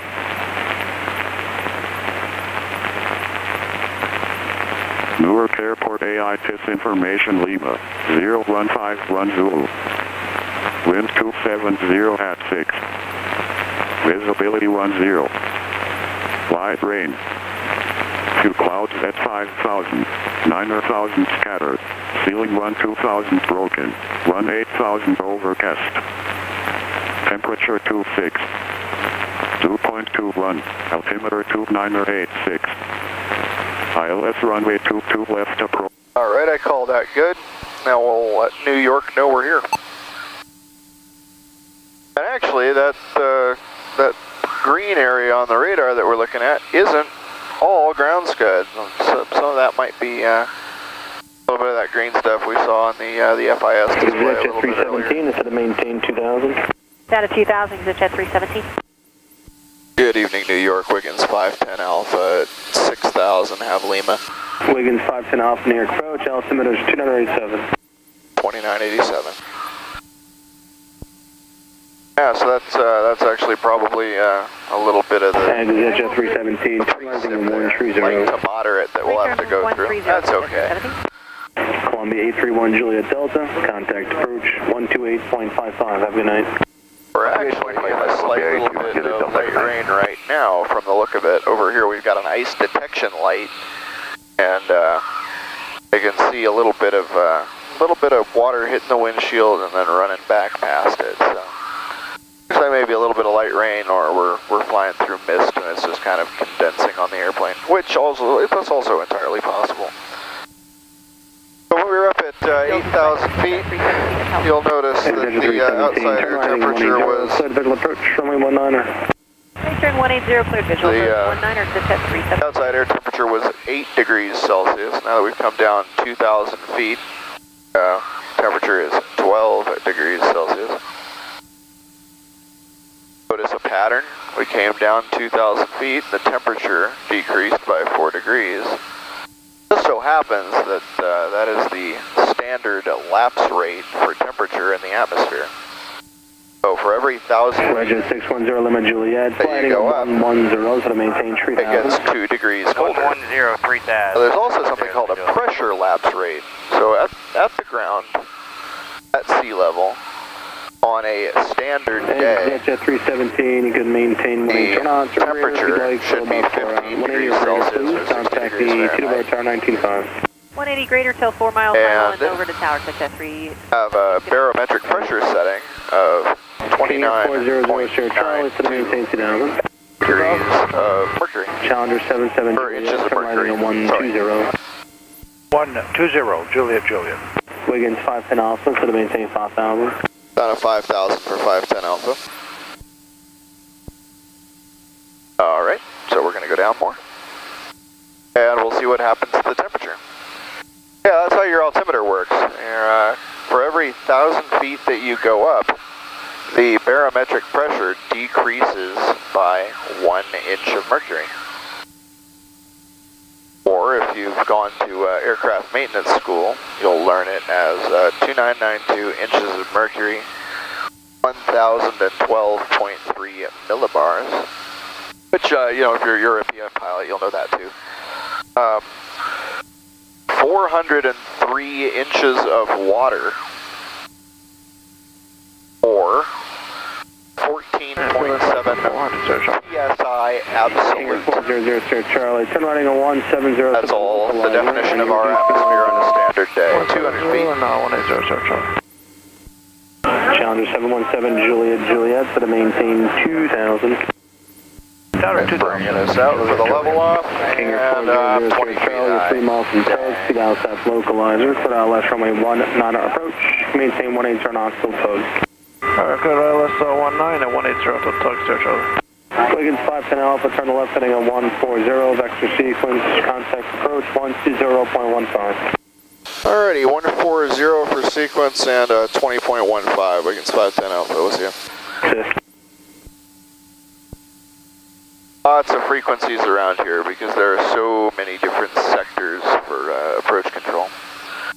Alright, so we'll go ahead and change frequency and announce our presence.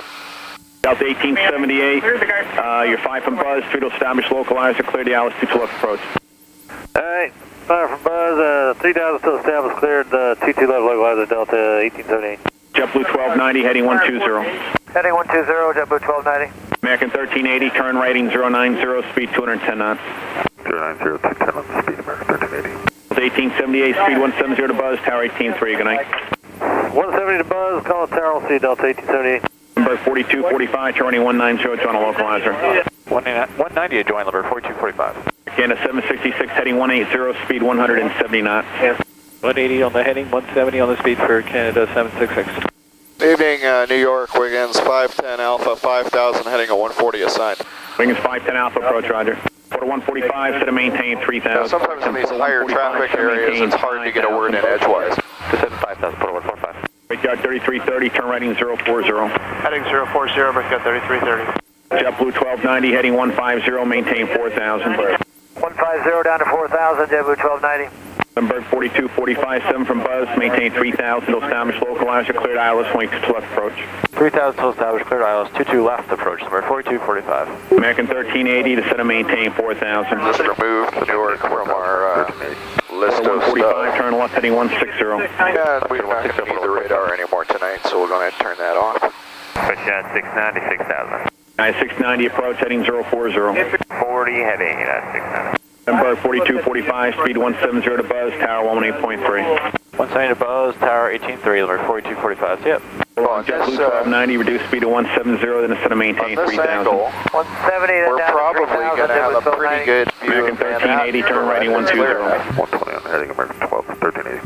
Brickyard 3330, turn right heading to 080, and instead of maintain 5000. Heading 080, maintain 5000, Brickyard 3330. Canada 766, descend to 3000. 3000 feet for Canada 766.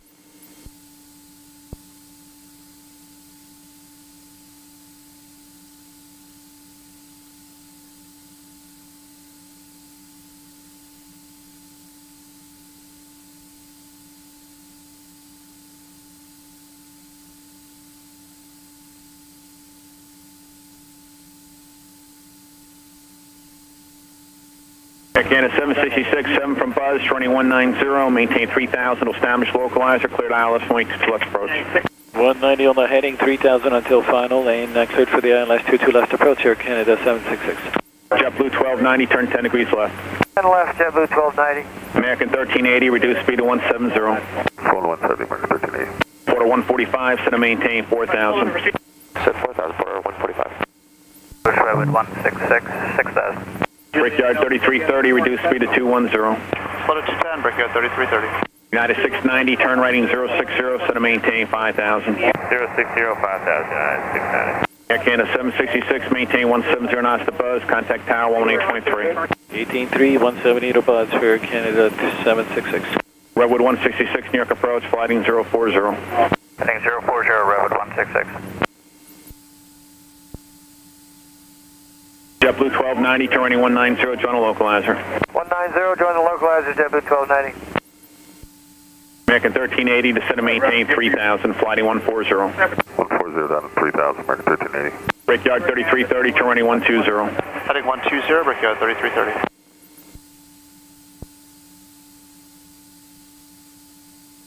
JetBlue 1290, 7 from Buzz, maintain 3000 till established localizer, cleared ILS, wing 22 left approach. Cleared ILS 22 left, 3000 till established, JetBlue 1290, 170 till Buzz. Thank you, American 1380, turn right 170. 170, American 1380. Porter 145, reduce speed to 170. Speed 170, Porter 145. United 690, turn right heading 080, reduce speed to 210 knots. 080, 210 speed, United 690. Redwood 166, flighting to 060 to set a maintain 5000. Heading 060, descend to 5000, Redwood 166. JetBlue 1290, contact tower 18.3. As an example of what I was saying earlier about 3330, set a maintain 4000. being able to see people miles and miles away. JetBlue 1290, contact tower 18.3. 12 to 1 o'clock. Porter 145, turn left heading 140. Somebody out there. During the day, we never would have had a prayer seeing them. Now we got their strobes out there blinking away.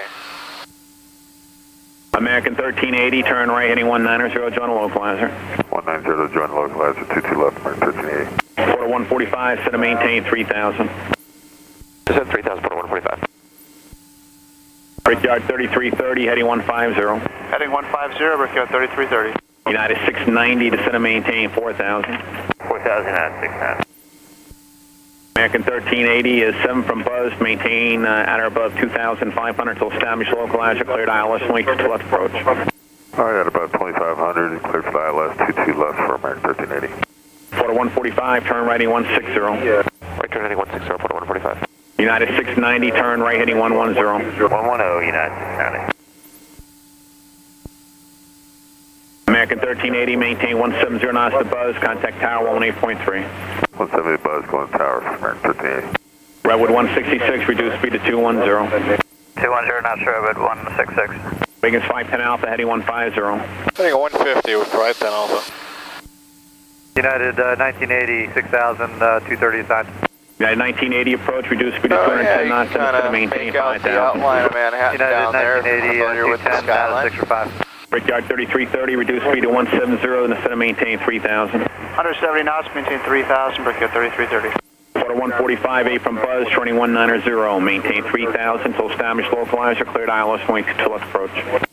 190 to intercept and 3000 established, cleared ILS 22 left, Porter 145.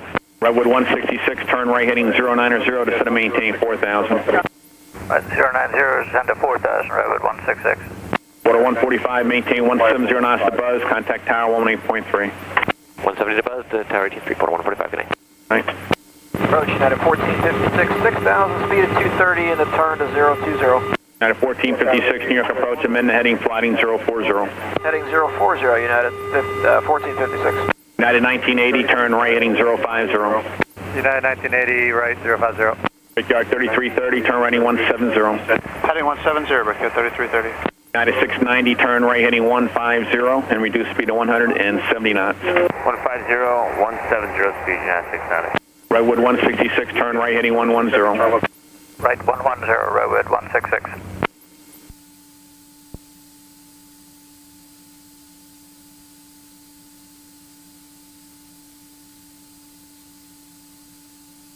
So this is the sprawling metropolis of New York City. United 690, speed adjusted, maintain 3,000. 3000, United 690 on speed.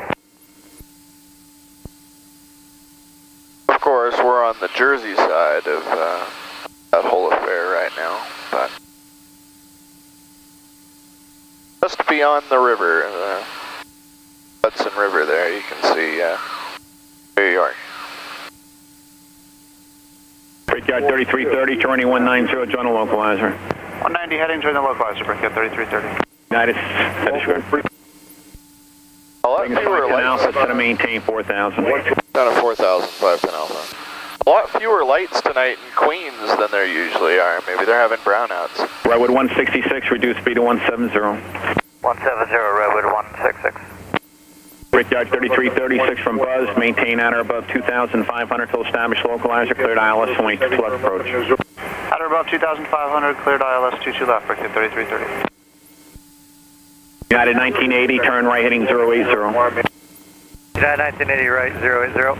United 1456, set a maintain 5,000. Set a maintain 5,000, United 1456. Brickyard 3330, maintain 170 knots to buzz, contact tower 18.3.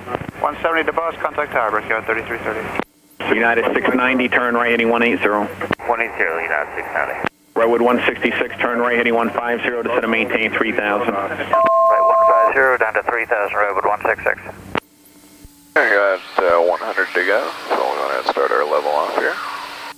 And that was a little bit too soon, a little bit too abrupt. United 690, turn right heading 190, join a localizer. Join 22 left slope, 190 heading, United 690. Embrace GPS 106 heavy, level 6,000 heading, 060 speed 230. GPS 106 heavy, New York approach, roger.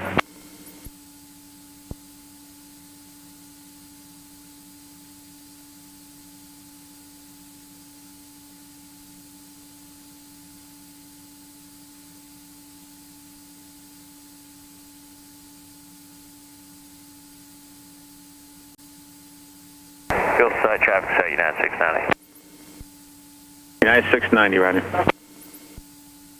United 1980, turn right heading 100, reduce speed 170 knots. United 1980, right 100, slow and 170.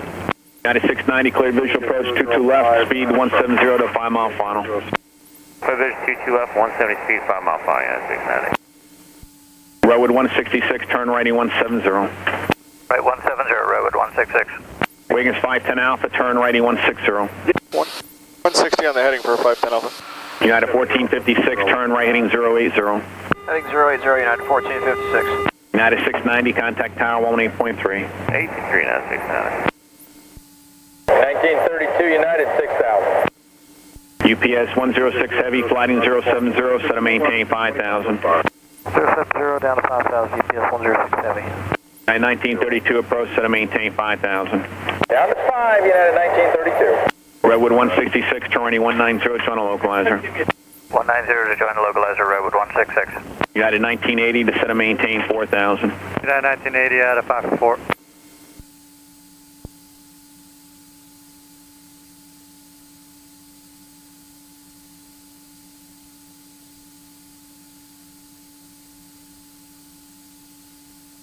Redwood 166, 7 from Buzz, maintain 3,000 till established localizer, cleared ILS 22 to left approach. 3,000 established, cleared ILS 22 left, Redwood 166. United 1980, turn right heading 130. Yeah, 1980 right, 130. Redwood 166, maintain 170 knots to Buzz, contact tower 18.3. 170 to Buzz, 18.3, Redwood 166. Wing is 510 Alpha, set to maintain 3,000. Down to 3,000, 510 Alpha. United 1456, reduce speed to 210, then set to maintain 4,000. Speed at 210, then 4,000, United 1456. UPS 106 heavy, flighting 080. 080, UPS 106 heavy. United 1932, flighting 070. 070, United 1932.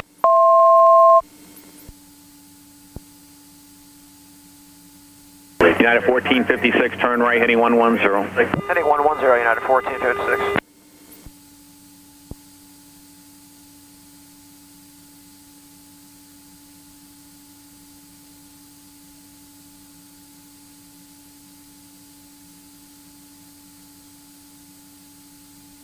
Big Yard, Wigan 7413, 6,000 Lima. Wing 7413 approach, set to maintain 5,000. 6 for 5,000, Wigan 7413.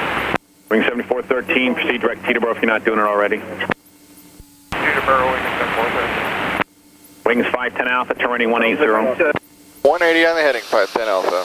United 1456, heading 120. Heading 120, United 1456.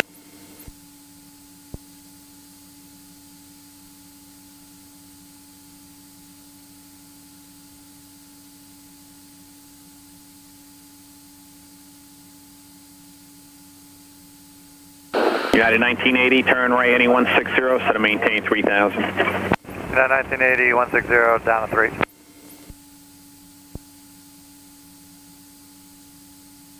Wing is 510 Alpha, 6 from Buzz, heading 190, maintain 2,500 till established localizer, cleared ILS 22 to left approach. Alright, 2,500 heading a 190, intercept below, cleared for, was the ILS 22 left? United 1456, reduce speed to 170. Speed of 170, United 1456. UPS 106 heavy, reduce speed to 210, then instead of maintain 4,000. We'll switch our CDI mode, we'll identify.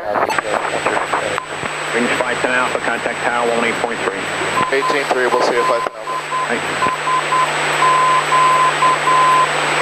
That sounds like IEWR to me. Put the autopilot in approach mode just so I have to do even less stuff. JetBlue 227, you gonna contact capture? departure 2855, good night. 2855, good night, JetBlue 227. Oops, not gonna capture. I'm gonna have to manually turn to the heading. Take off, 22 right at Whiskey, Southwest 516. AC 4039, runway 22 right at Whiskey, line up and wait. Alright, 22 right at Whiskey, line up and wait, AC 4039. United 690, when you exit, right top of the golf, hold short, runway 22 right. Top Golf, hold short, 22 right, now 690. Yeah, good evening, Newark Tower, Wiggins 510 Alpha, inbound on the ILS 22 left. Wiggins 510 Alpha, Newark Tower, good evening, caution wait terms, intro to Airbus 320 on a 2-mile final, wind 300 at 5, runway 22 left, clear to land, hold your speed as long as you can. Alrighty, 22 left, clear to land, advise the turbulence, and I'll keep the speed up, 510 Alpha. It's always fun coming into Newark because they tell you to keep your speed up. So you come blistering down the approach corridor at about 165 knots. Which, right now we're doing 155, but with the inertial separator out a little bit less torque than usual. That's clear to go, 4039. Southwest 516, contact I don't think we're going to get much better than that. Oh, there's 157. 516. Commuter 4914, runway 22 right at Whiskey, line point. Line runway 22 right at Whiskey, commuter 4914. Now to 690, make it Echo, hold short, runway 22 right, 2 more departures.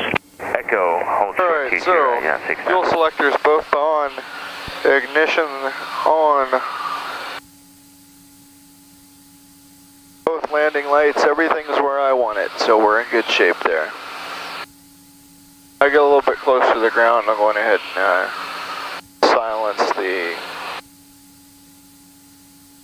low-level warning low-level wind shear warning. Clear for takeoff, 22 right at Whiskey, commuter 4914. 4039, contact departure 192, take it easy. Okay, 192 now, 4839, good day. Disregard that, 2855, thanks. 2855 for departure. 2855, good night. United 1774, North Tower, on 22 right at Whiskey, line point. 22 right at Whiskey, line of away, United 1774. 166, hold short, runway 22 right at November. Interrupt button here, in the event that the machine tries to kill me. United 1980, gimme for 22 left. 1980 North Tower, number 2, runway 22 left, clear line. 1980, clear land, 22 left.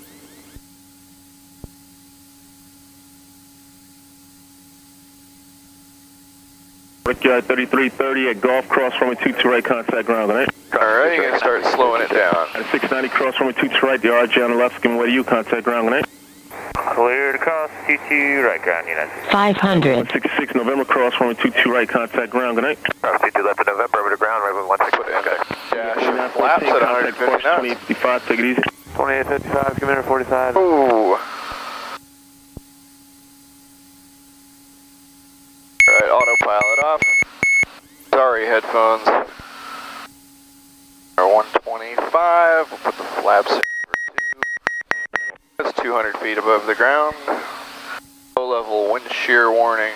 Tower United, 1456, alright, let's 22 left. The 1456 North Tower, number 2 behind the company 73, runway 22 left, clear line. 22 left, clear to land, United 1456, thank you.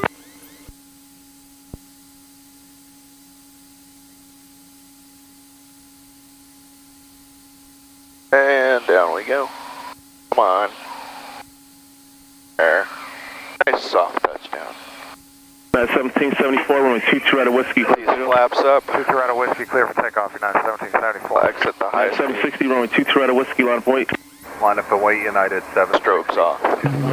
Departure frequency 2855. Need that with a call sign? United 760, 2855 is the departure frequency. Roger, and that was for United 161, 2855 on departure, United 161. 161. Wiggins 510 Alpha, left pop at Alpha Alpha, hold short, runway 22 right. Left pop at a double Alpha, hold short, 22 right, 510 Alpha. United 1980, where you parking? 1980 is going to 74. Roger. 1456, where you parking? 81. Thank you.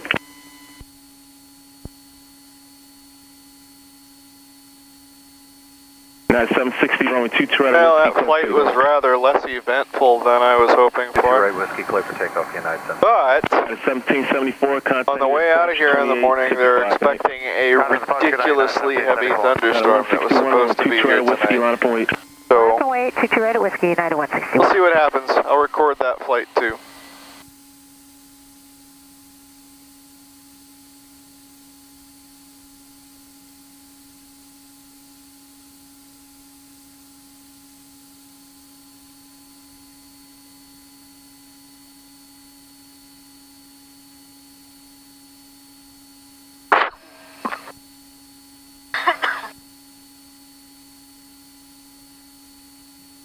Sorry about that.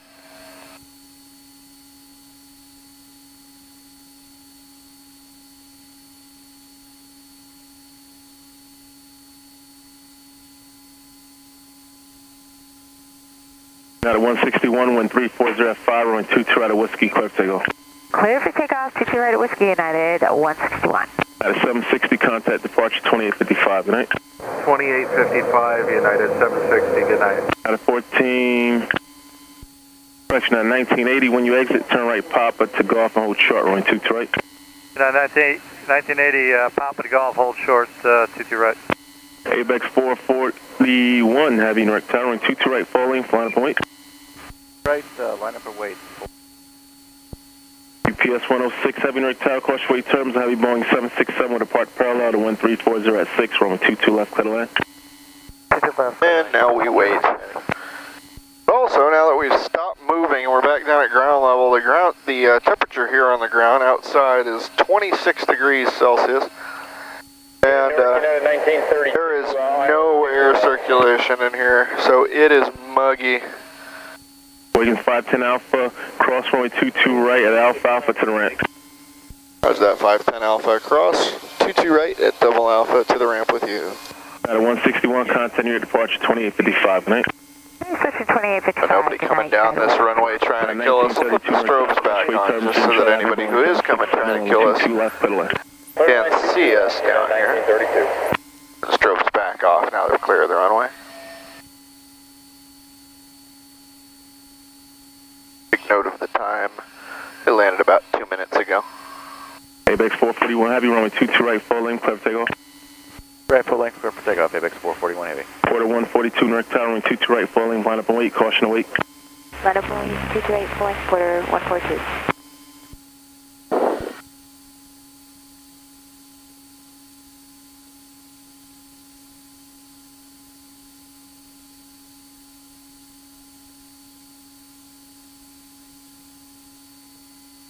United 1456 at Charlie, hold short, runway 22 right. Hold short 22 right at Charlie for United 1456, and if it matters, gate 96 now. 96, roger. And now just waiting for somebody to come out and tell us where to park. At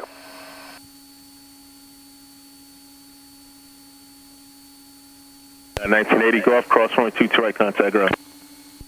United 1980 across 22 right at golf, ground one across.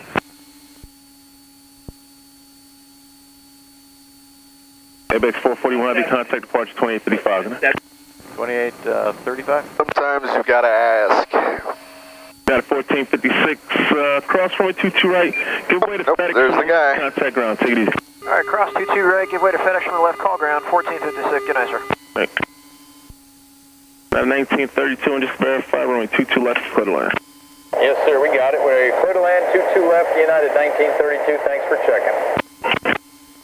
Alright, so going dark. In 3, 2, 1.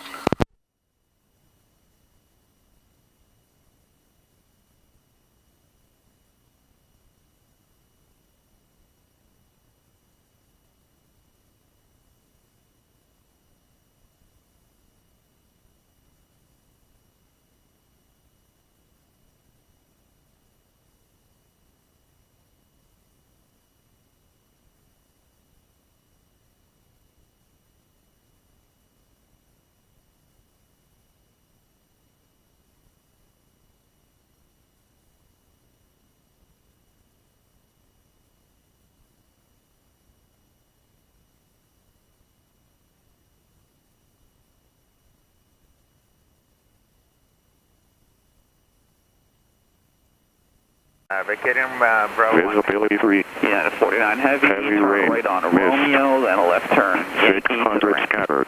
Ceiling 2,900 broken. 5,000 overcast. Fun day over here. Temperature 22. 2.22. Altimeter 2982. ILS runway 4 left approach in use. Departing runway 4 left. Terrain system test Runway okay. 11. 29er closed. Runway 4 right. 22 left closed. Runway 22 left precision approach path indicator out of service. Runway 4 departures. Use upper antenna.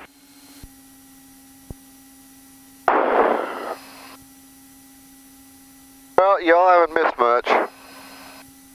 I just started the airplane. I did my pre-flight when the rain was coming down like cats and dogs. It was pretty crazy. Todd, Wasn't exactly system a big test fan of okay. it. But anyway, we got our route loaded. We got everything all set. So let's go on ahead and signal the marshaller that we're ready to go.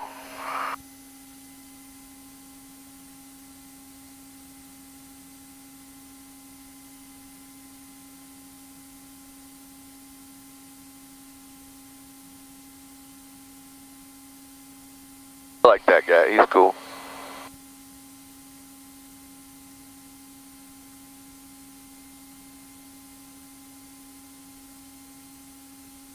Hey, good morning, Newark. Wiggins 8302 over at Cargo Info Yankee. I have far to Plattsburgh. Wiggins 8302, North Tower, morning, clear to Plattsburgh, North 2 departure, breezy is filed, climb via the SID, expect 7,000, departure 128.55, squawk 1542, 8 is Yankee. And Wiggins 8302 is cleared to Plattsburgh Airport via Newark 2, breezy, then as filed, climb via the SID, expect 7,010.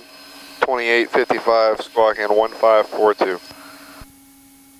American 1364, you ready? Ready. American 1364, caution wait turbulence, runway 4 left, line up away, traffic's 10 mile final. Line up away, 4 left, American 1364. Wiggins 8302, readback is correct, runway 4 left, taxi via Alpha Alpha. Double Alpha to 4 left, Wiggins 8302. FedEx 1700 heavy, exit the high speed, then Lima, Sierra, Alpha, and Papa Alpha. Lima, Sierra, Alpha, Papa Alpha, FedEx 1700. Yeah, so as I was saying, UPS 20 heavy, line 4 left. Did my pre-flight while I was, while the rain was really coming down, I ended up getting completely soaked through. Wind 050 at 7, runway 4 left, clear to land. Wearing a white pilot uniform. All of us out there standing around in our white pilot uniforms. It was like a wet t-shirt contest in the worst kind of way. Runway 4 left, clear for takeoff. Blocked. American 1364, traffic 7 mile final, runway 4 left, clear for takeoff. Clear for takeoff 4 left, American 1364. United 1161, you ready to taxi? Hey, firm, sir, with Yankee. At 1161, runway 4 left, taxi via Bravo, Delta, give way to FedEx at Sierra. Bravo, Delta, give way to FedEx at Sierra, the 4 left, United 1161.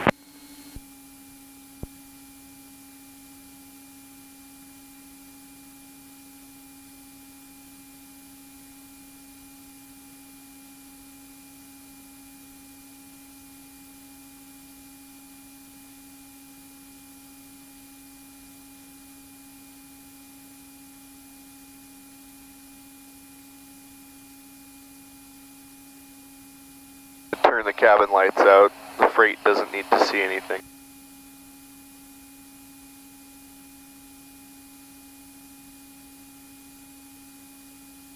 Not like there are any windows back there anyway. 1364, contact New York departure, 128.55, good morning. 128.55, good morning, 1364. The airplane as ready as we can for departure here. Somebody coming in on approach over there.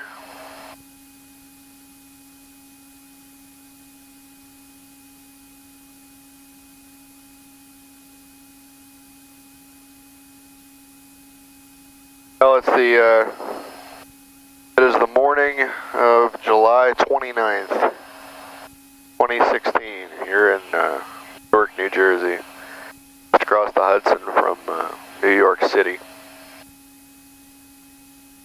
And yeah, this weather's been pretty miserable. It's been hot and muggy all week. Had thunderstorms yesterday. Now it's just kind of this steady rain nonsense.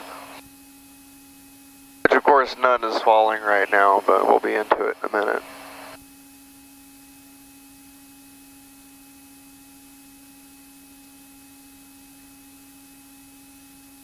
It looks like we're number 1 for departure after this guy lands.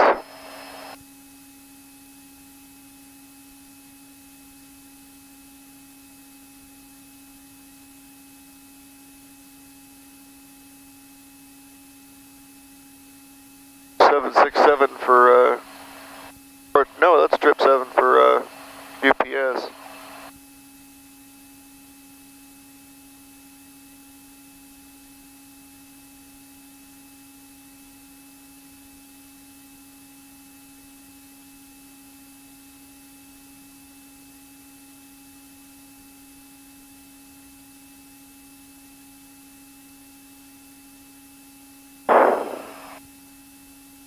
there's nothing worse than being hot and wet.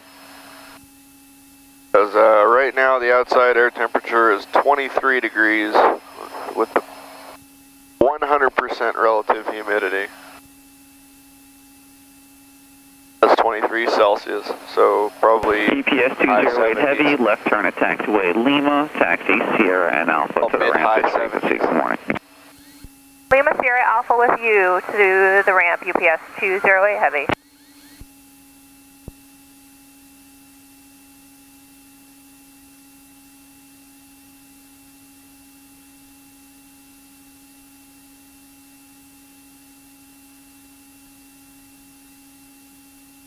Wiggins 8302, caution wave turbulence for the arrived heavy Boeing 767. The wind 030 at 7, runway 4 left, clear for takeoff. Alright, 4 left, clear for takeoff. Wiggins 8302. Looks like I should have gone with my gut. That was a 7.6. I don't really know my airliners. I should probably learn. I don't care. I don't want to be a bus driver.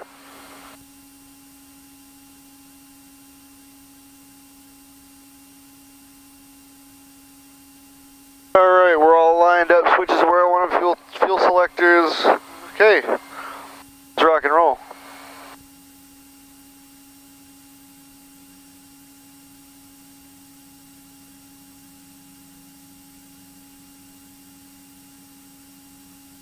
There's takeoff torque.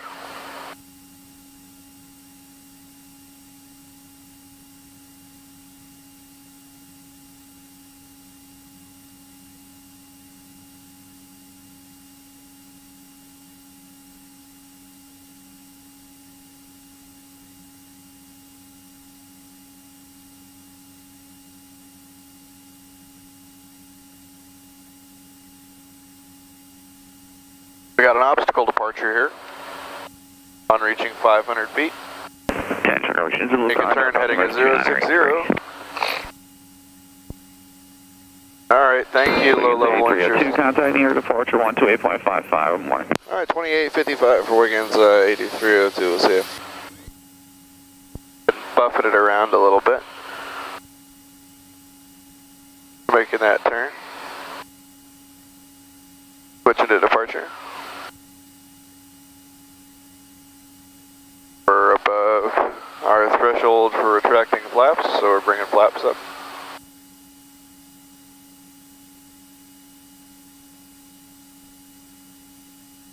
Ah, yes, glorious clouds. Good morning, departure Wiggins 8302 out of Newark, 1,000 feet in the climb. Wiggins 8302, New York departure radar contact, flighting 040, climb and maintain 5,000. 040 and up to 5,000, Wiggins 8302. Sure, whatever you say. Alright, switch modes. You want UPS 1070 Heavy to tower? UPS 1070 Heavy, Starlink Towers 18-3, have a good night. You as well. Yeah, that was the result. Wiggins 8302, climb maintain 6,000. Alright, going up to 6,000, Wiggins 8302. Good morning, New York. Oh, I am really good. 1149 with Yankee.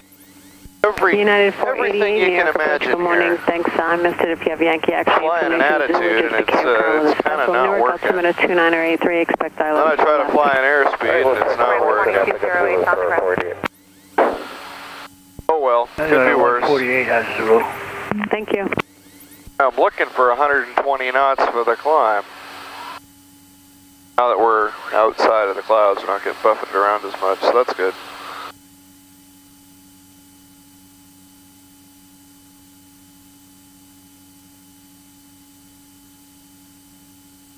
Turn off these vents, otherwise I will freeze to death. 027 descending 7,000 feet, we have Yankee. Hello, 027 Heavy, New York approach information. Zulu just became current with a special Newark altimeter 2983, expect ILS 4 left. ILS 4 left, 2988, and we'll listen to Zulu.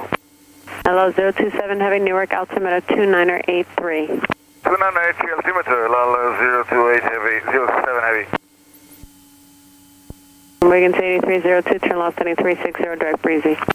Alrighty, left to 360 and direct breezy, Wiggins 8302. United 148 heavy, descend and maintain 3000. Out of 8 for 3, United 148 heavy.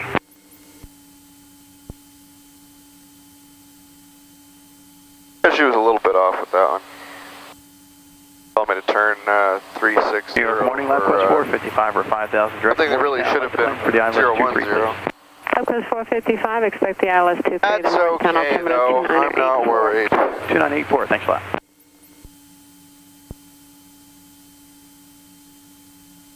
Interestingly, last night I was the only guy in the crew rest area. So, I had the whole place to myself. It was actually kind of nice.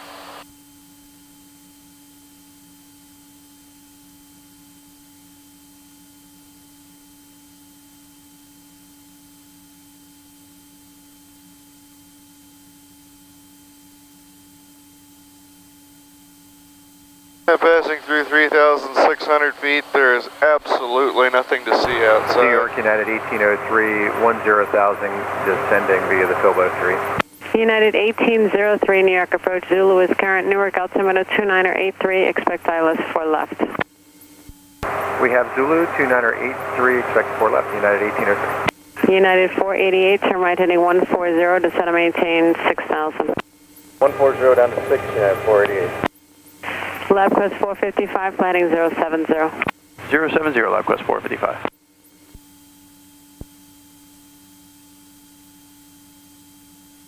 I'm going ahead and turn on the heat here. United 1803, turn right heading 080, proceed direct to M Beta, intercept the localizer. Heading 080, direct to M Bay, United 1803.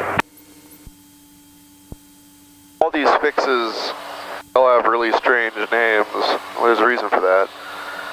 The controllers actually picked them in a lot of cases because when we made the switch over to a GPS-based... United 1803, continue descent to maintain 3000.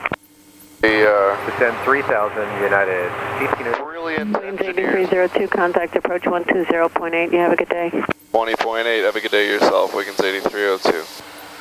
The brilliant engineers that came up with the system decided that the computer, which was going to be governing everything, should also be able to come up with the fix names. Well, you ended up coming up with stuff like XBVRQ, right? For names of fixes, right? So, yeah, there's no way you're going to pronounce that. So, whenever that happened,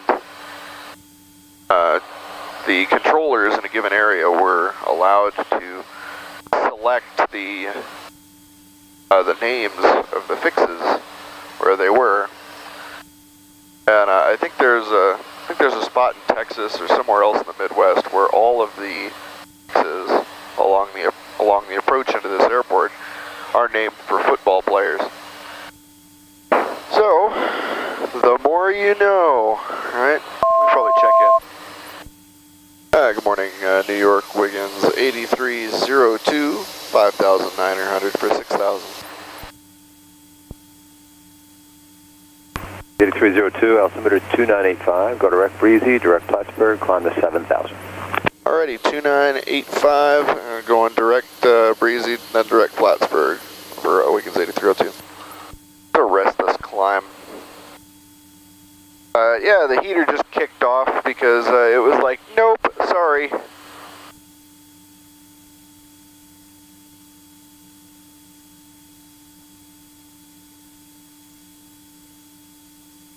Good, so we're on GPS steering. There's the heater again. The heater has an automatic cutoff switch. If it detects that the outlet temperature on your heat is too high, then it'll actually it'll shut off to prevent fires, which is a nice feature. Everybody likes an auto shut off when it works.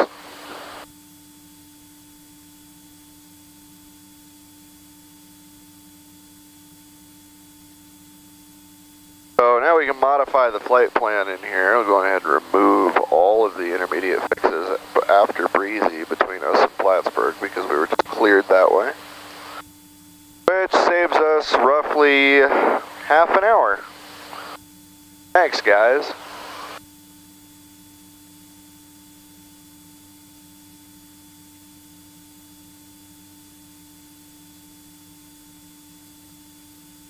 I like taking shortcuts. But anyway, since we're talking about the heater here, the heat actually operates off of bleed air, which means that, like the inertial separator, when you have that engaged, the amount of torque that's available out of the engine is going to be less.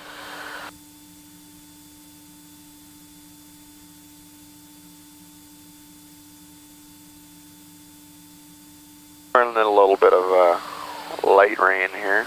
Don't know if you can see that streaking across the windshield.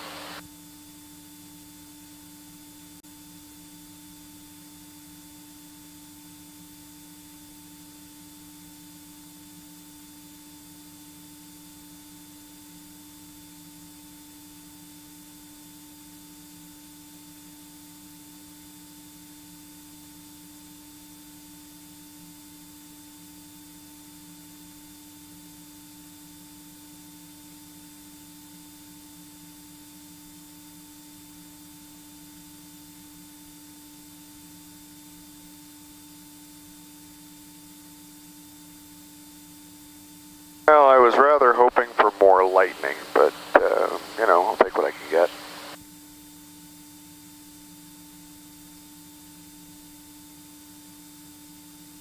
From the look of it on the... 8302, anyway to 7,000. 8302, I'll start that climb now, thanks. Didn't hear that part.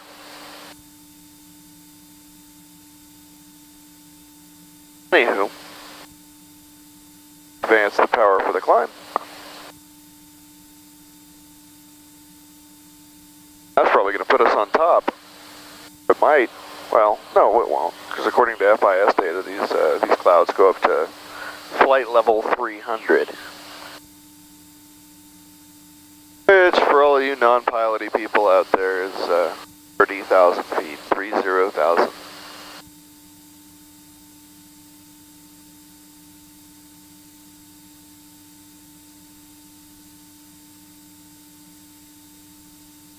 If we turn on the defroster,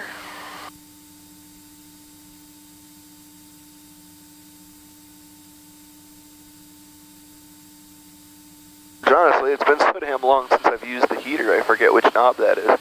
Yeah, that worked.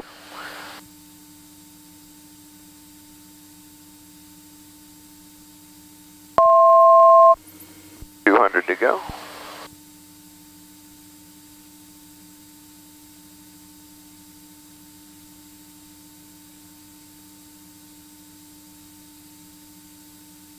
Nice, easy, gentle level off. That seems to have worked. Right on our altitude, and altitude capture, or altitude hold. There's a difference between capture and hold.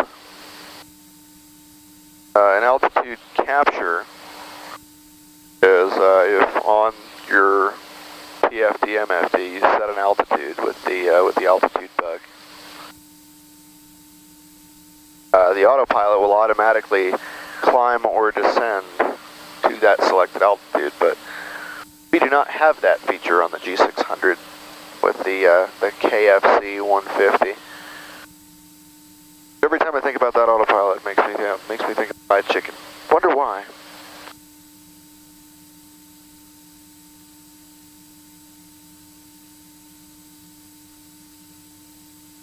Well, we're not on top of it. We're at 7,000. This is our final cruising altitude.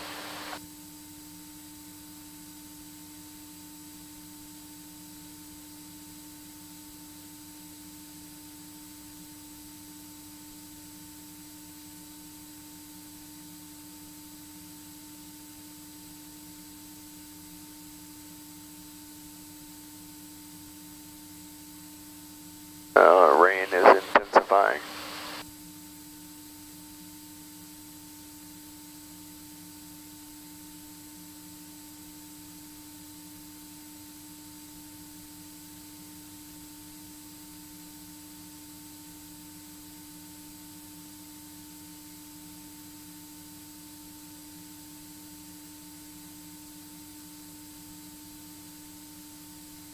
Wiggins 8302, contact Boston 134.3. Good night. 34-3, we'll see you, Wiggins 8302.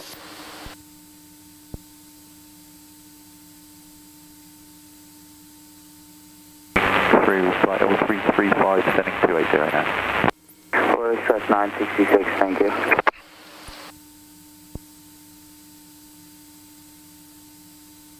Good morning, Boston, Wiggins 8302, 7000. Wiggins 8302, Boston, 287. Areas of moderate precipitation along the route of flight for the next 30 miles. Yeah, it's fine. Needed to wash the plane anyway, thanks.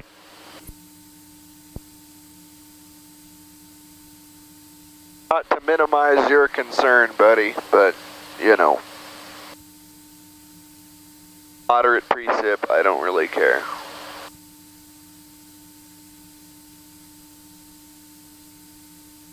Yeah, apparently, my level of calculated risk makes other people uncomfortable.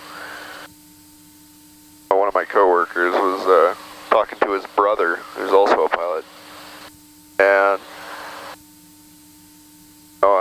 asked me for advice one day about thunderstorm penetration. So he laid out the situation. Basically, his brother was flying a multi-engine aircraft, Beech 99, which is basically a small King Air. And his airplane had a nice avionics suite, but it did not have in-flight radar. And so he was curious if he should go flying with a line of thunderstorms. And I said, hell no. Wiggins 283, contact Boston Center, Albany approach 132.82. Yes, sir, 3282, good morning, Wiggins 833. Yeah, that's a buddy of mine ahead of us in 283. He's a cool guy. But anyway, so the question was, should I penetrate a line of thunderstorms? Oh yeah, the comments are going to say, he said penetrate. But anyway, yeah, should I penetrate a line of storms in an airplane that has no radar? My answer was hell no. To which my coworker told his brother, yeah, the guy who will fly through anything said, F that. And, I guess I have a reputation for being a little bit, letting it hang a little bit close to the edge. Everything is always a calculated risk. I mean, there are things I will not do. Like, I've got my FIS working. I should probably turn on my radar.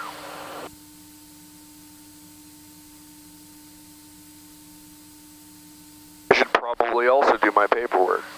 Florida Boston, Southwest 2912, 7.2 for 10,000.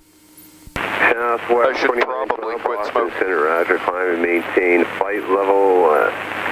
I should probably not drink 300. Who really cares? Life's too short. I'm trying to enjoy it. That'll be the final, Southwest 2912. Any idea on the rod load today?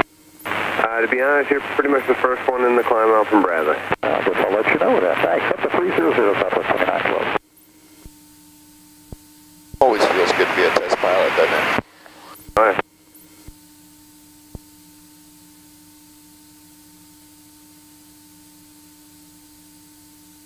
Yeah, I'll interject little stuff like that, even though it's Southwest 2912 monitor to heavy precipitation along your route of flight. Well, for quite a ways. Even though it's technically not proper radio form. Well, But probably cleared direct to Lolly. one of the best ones that I had recently was a guy called up on his way into an uncontrolled airport that I was operating at. And he said, yeah, we're 15 miles to the south inbound for a right downwind for this runway, and I'm really not sure what we're going to be doing yet. And so I keyed up the mic and I said, yeah, well, most of us don't either. To flight for the next 50 miles. Yeah, we just conceded 966. Thank you. I think probably my best one was when I was back in California. I actually got the idea from a friend of mine. But I was in Southern California. I was flying north along the coast, probably about Oceanside area. I was talking to SoCal, and I missed a radio call, and they called me back. You know, Cherokee, Optifrats, whatever it was. My reply, because I knew I had missed a call, was, yeah, sorry, I was on the landline. For those of you who are born after 1990 and don't know what a landline is, Google that shit. Anyway, yeah, so obviously being in the air, I couldn't be on a landline. And so I was amused, the controller was not. She was like, you were not on the landline. I tried to find a recording of that, but oh well. 1898, put you at 28.5, climbing 340. Okay, it's getting quite warm in here. I'm going to go ahead and turn the heat off.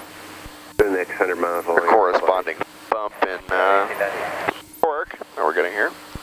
And I'll... Yeah, 1896. Change my frequency to 125.57. Turn the radio back up because with the vents open, it's getting a little bit louder in here. At least I'm partially dry. That's nice.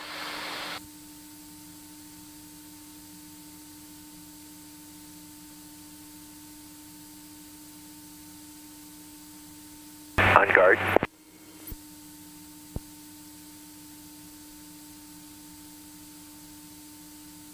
Oh yeah, if this is the definition of moderate precipitation, then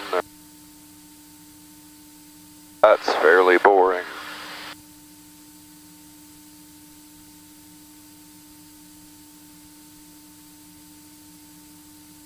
Boston, good morning, Southwest. 371 out of 6,000, 10,000. Southwest 371, Boston Center, good morning, climb and maintain the 17,000. 17,000, Southwest 370. Yeah, 1898, changing my frequency 125.57. 2557, yeah, 1898. Yeah, exactly what I feared would happen has happened. I am slowly but surely running out of things to talk about. Boston Center, just 1066, passing 330, calling 240. EPS 1066, Boston Center, roger.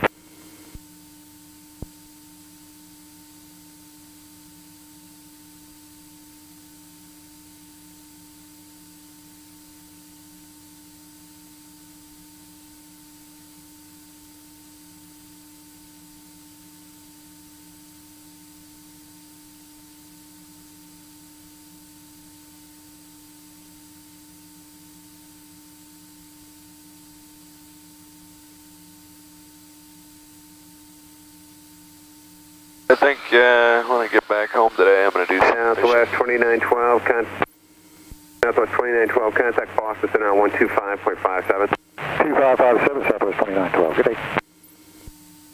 This part of the flight is World Express 966, contact New York Center 132.6. The closest you ever get Express 966. as a pilot to wanting to fall asleep. 371, contact Boston Center on 121.35. 2135, have a good day, appreciate your help, Southwest 371. Southwest 2912, contact Boston 125.57. Well, as I'm sure you can now see, we have entered the section of the flight where we're going to be between layers of clouds but still getting rained on. Our destination, they're reporting kind of a broken layer. But what I've noticed is, especially around here, the weathermen are always dead wrong. Like last night, they were expecting heavy thunderstorms, but we got basically nothing. This flight's been more interesting in terms of weather. And they were predicting heavy thunderstorms this morning too, but all we did was get rained on. Hello, Boston, yeah, 1920 with you at 14,000. Hey, 1928 Boston Center, roger, my precipitation displayed on the radar. I guess I'll go back to using my magic 8-ball for weather predictions. FBI 1928, understand there's deviating traffic out there. Yeah, no, I haven't had anybody deviate to the weather. Oh, no, 1920, thank you.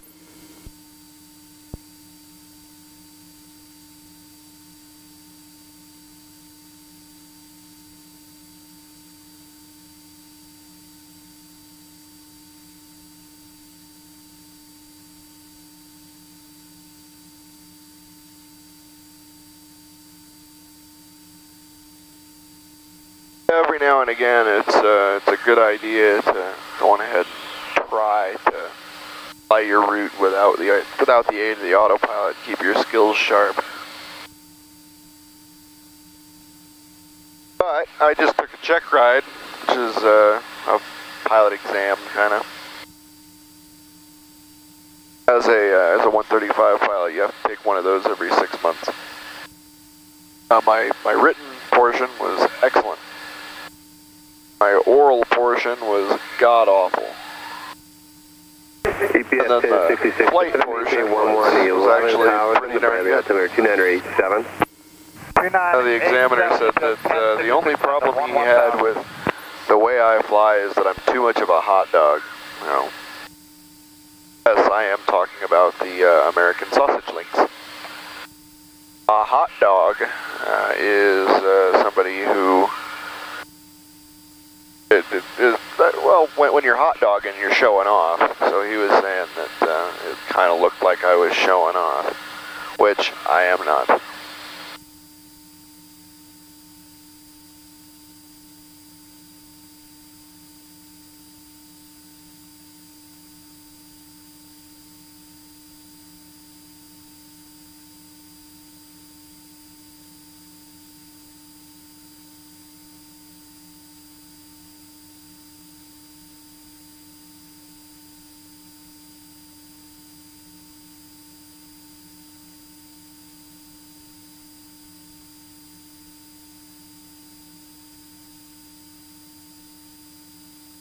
Turn that radio antenna up a little bit more.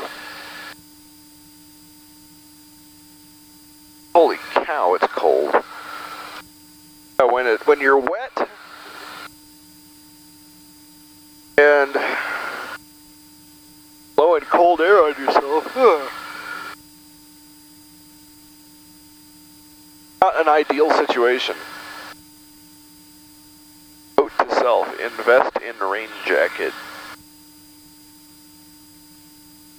Aircraft address, weather information corrected, Sigma 22 Echo back out until 11550 for Mass, Massachusetts, Rhode Island, Delaware, New Jersey, New York, and the coast waters, area thunderstorms from around Nantucket to Seattle, moving in from the west at 30 knots, stops up to flight level 450, more information available, high watch, flight service frequencies. Well, the good part is, that's nowhere near us.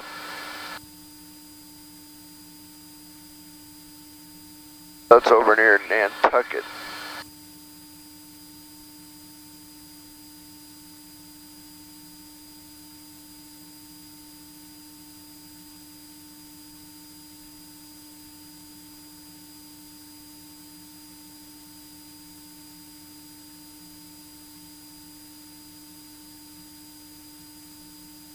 Segment 20 Echo. Let's see what else we got in the segment list. 21 Echo for Tennessee and Kentucky. Clear direct to the Crank intersection. Got one for Texas, Oklahoma, Kansas. 1928. Texas, Oklahoma, Kansas, Colorado, New Mexico. Left vectors for traffic and your descent. Kansas, 10 degrees. Nebraska, Colorado, and Wyoming, and that's it. Those are the only places that interesting weather really tends to happen is the Midwest. Shame everything else there is so damn boring. I think probably the most exciting Midwestern states would be like Missouri, because they've got the Ozarks. And I guess Arkansas. Had an ex of mine run off to Arkansas. Got married almost immediately. Then ended up barefoot pregnant in the kitchen.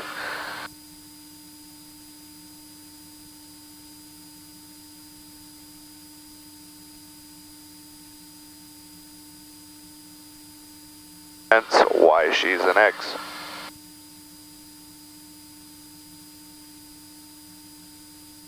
That's another common theme among pilots, isn't it? It's like you see this 30-year captain of some airline, he's had like 7 or 8 wives, that kind of thing. And he keeps piling more on, because the joke is that the more times he gets married and divorced, the less he has to pay his first wife in alimony.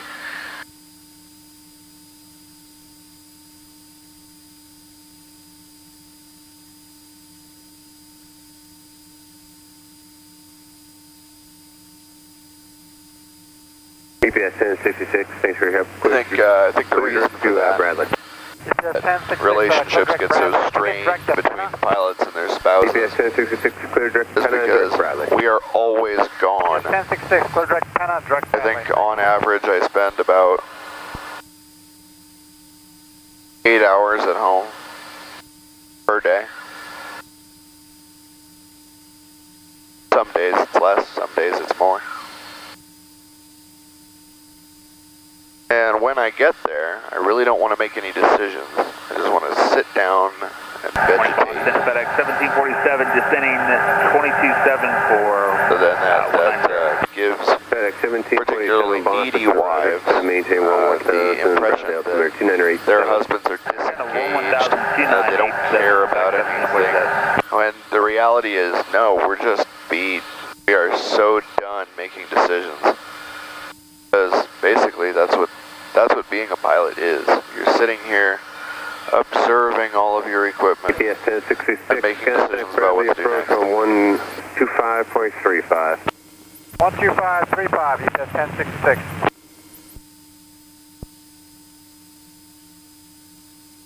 It's a fairly low stress job, and I mean, especially if you're in the passenger airline service, that would stress me out.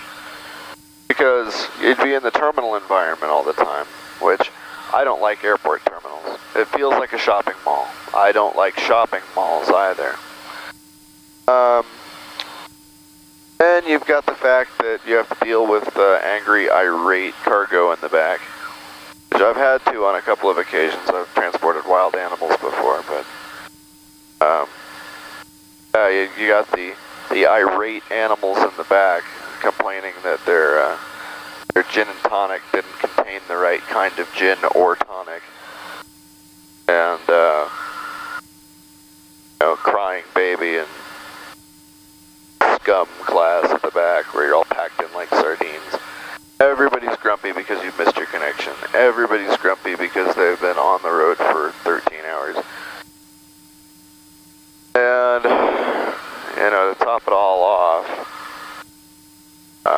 you've got the responsibility sitting up at the pointy end up there, knowing that you've got 100, 200, 300 souls on board. Yes, sir. Crank. Or if you screw up 1928, thank you. and ball up the landing, or ball up the takeoff, then you will be held directly responsible for that. So you got to be on your best behavior, you got to dot all your I's and cross all your T's. Speaking of which, go on ahead and set our best glide speed. Which our weight is 8,000, so we're going to go for 92 knots. Well, let's go 91, we've burned off a little gas. See, better late than never. But anyhow, if I had 300 or so lives under my care, then I'd be pretty stressed out all the time too. And that's not just one batch of 300 per day, that's multiple batches of 300. So I'd be pretty burnt out too, and husbands come home to their wives or vice versa. They feel like their partner is disengaged, it doesn't really care about anything, it doesn't make decisions, and blah blah blah. No. Ladies and gentlemen at home, go on ahead and attempt to be a little bit more understanding about the situation. When you're burnt out out, what do you want to do? You want to just sit in front of the TV and have other people do stuff around you that don't involve you? No. Oh boy, I'm hungry. Do I know what I want to eat? No. Well, if somebody put some food in front of me, it would be great. No, it doesn't matter what it is. It could be Southwest style, you know, like super spicy stuff. And I'm such a girl when it comes to spicy food. You know, I could be sitting in front of something that's been seasoned with habanero peppers and, you know, served flambe, and I wouldn't care. I'd just eat it anyway. Because that's how burnt out I get. Hey, well, what do I want to make today? I don't know. Going on a romantic date. Where do you want to go? I don't know. Wiggins 8302, contact Albany, approach on 132.82. 3282 for Wiggins. 8302, we'll see ya. Alright, don't return my sentiment. I see how it is. I silently judge every controller.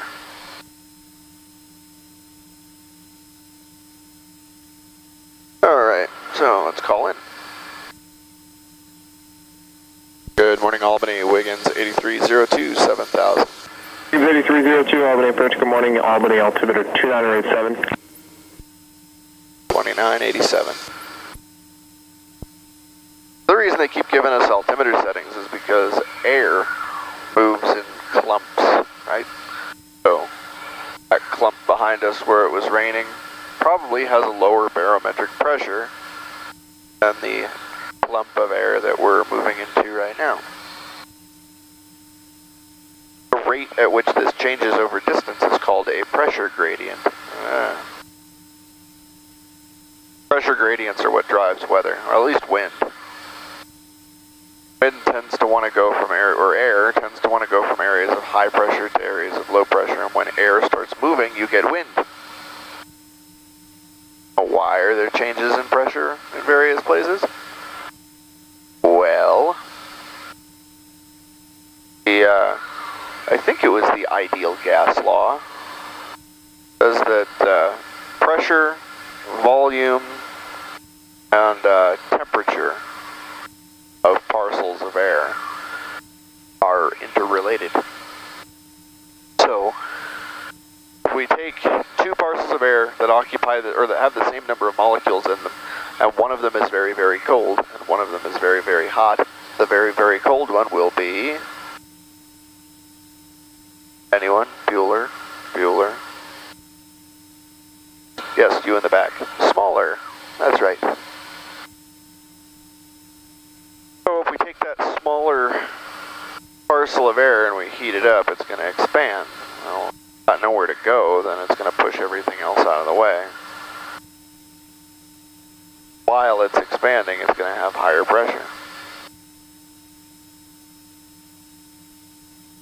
Well, it's going to be exerting higher pressure. Once you get it up to temperature, it's going to have lower pressure because it's the same amount of air occupying less space.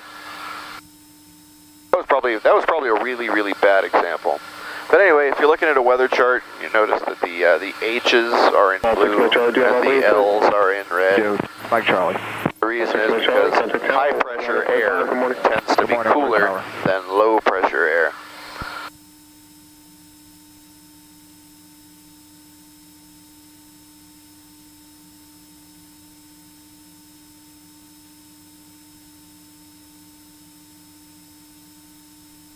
Yeah, well, let's do some paperwork.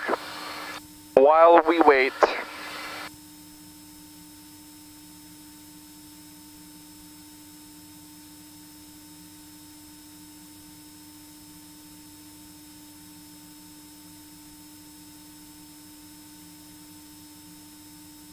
see, how much gas did I get today? 97 gallons.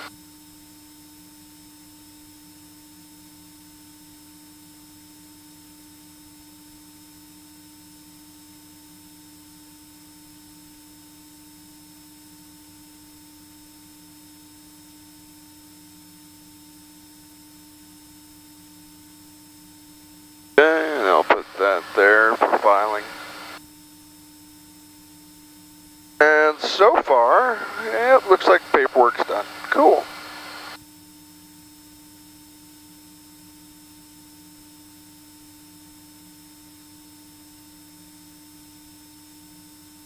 That section of the paperwork. Let's get all this stuff filed away. Of course, because it's just rained, you can see my envelope here is all nice and wet. Windshield seals on these airplanes are not the best.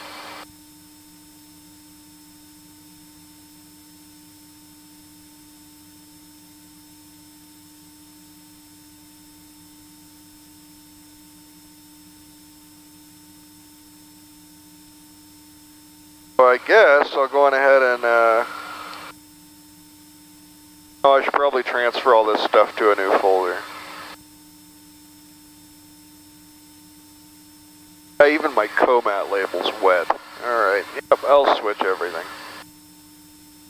These folders, 100% free, just so long as you plan to use them for mailing things. Otherwise, because FedEx has a contract with the U.S. Postal Service, its operations are protected under federal law. So if you were to buy, or if you were to go down and get yourself about 18 of these folders and not mail anything in them, that's actually a felony, believe it or not, because you're tampering with the post. You're using a shipping envelope provided by the courier for something other than shipping things. How's that for a stupid law on the books, huh?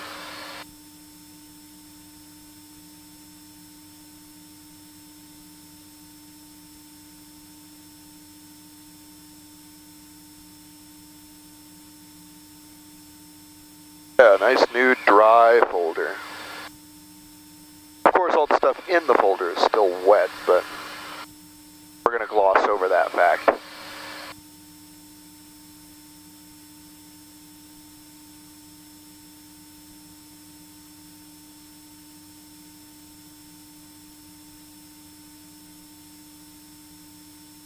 Now, those of you at home who are watching probably are noticing that the propeller, as it gets progressively brighter, is looking a bit strange.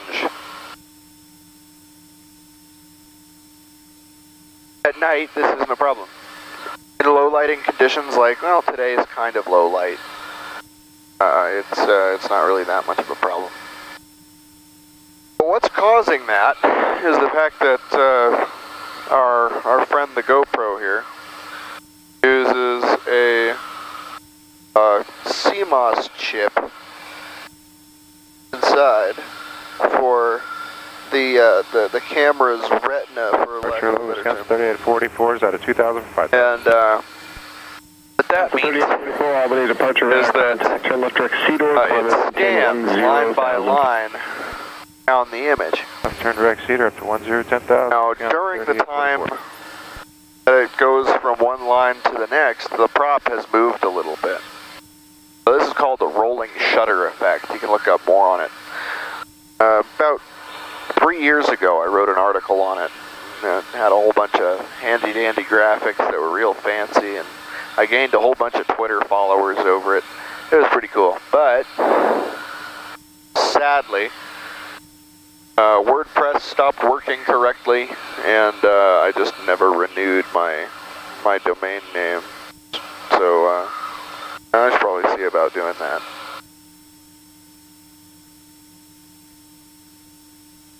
Now, of course, if I don't do that before I post this video, then someone's going to go and register it and hold it for ransom. Because that's how the internet works.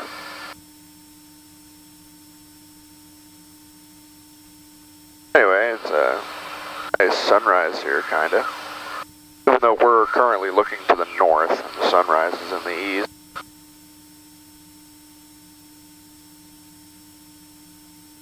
But that's the first glimpse of on gray that we've got.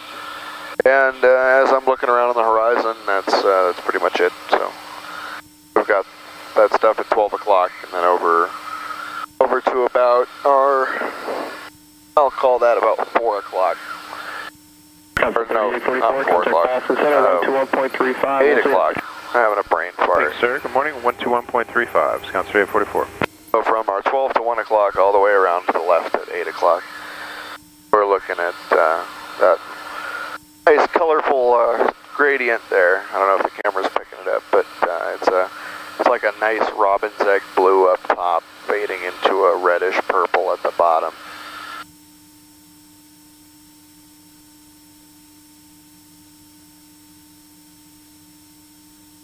It's blinding you with science some more. Is the colors that you see are due almost exclusively to the chemical composition of our atmosphere and the thickness of it. We've been living on Earth long enough that, well, we've been living on Earth since the dawn of time, unless we're actually aliens. But really, the important thing about what I was going to say next is that oxygen and nitrogen, when you put them together and then run a spectral analysis of them, are actually quite purple. So our sky is not blue, it is actually a light shade of violet. It's just that we've been here for so long that we filter the red out when we look up. So all we see is the blue. Also because blue light has it's a shorter wavelength. Yeah, shorter wavelength than red light. Or maybe I've got that backwards. Someone will correct me. No, you idiot, it's the other way around. Thanks. Everyone loves a pedant. Anyway.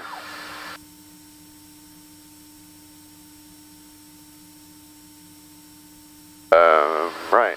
So, a little bit of Virga up over there. That's V-I-R-G-A. Virga is where rain falls and doesn't hit the ground. Let's go ahead and balance our fuel load here.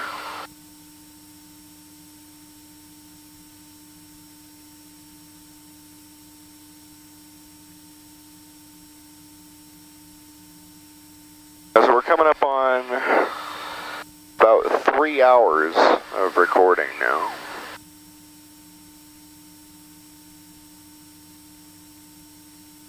Through which, let's see, for 2.5 of those I have talked pretty much incessantly about everything and nothing.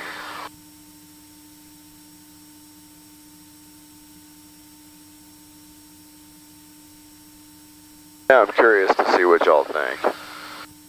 Should I make my video shorter? Probably.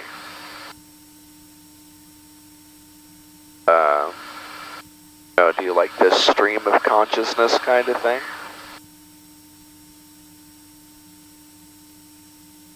Should I blind you with additional science? Will there be any interest in my outdoor videos? I don't know. Stuff to think about.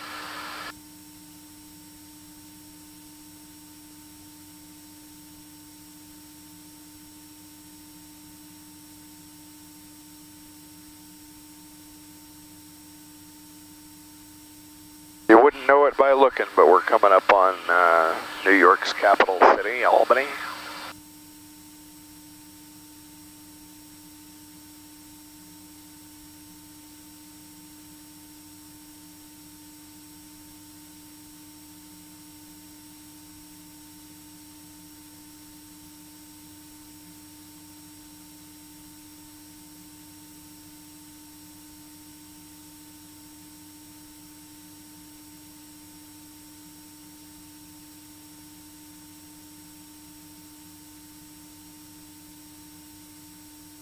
Yeah, I think the lens angle is wide enough for this, but you can see the sun itself peeking through the clouds over there about our 2 2 o'clock. That's nice.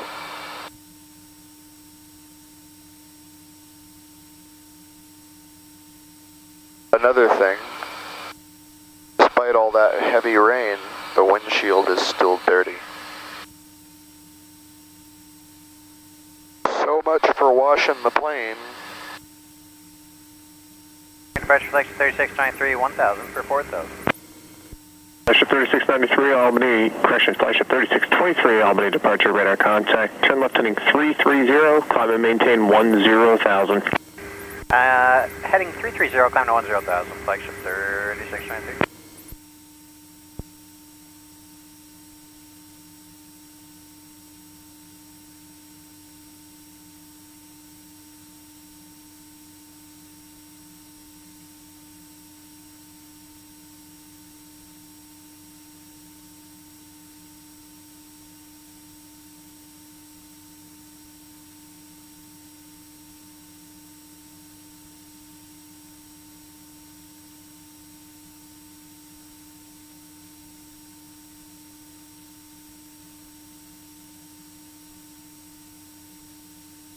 Yep. Completely run out of things to say.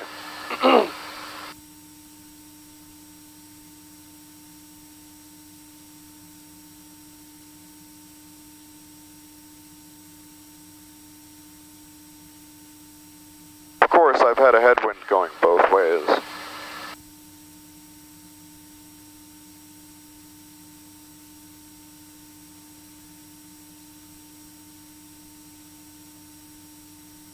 Yeah, I guess that's another thing to talk about, huh? So wind that's coming from that away is a headwind. Wind that's coming from that away is a tailwind. And a wind that's coming from that away or that away is Traffic not available. Thank you for that. What kind of wind? We'll go with crosswind. Anybody who said side wind, gold star forever. Doesn't change how wrong you are, though.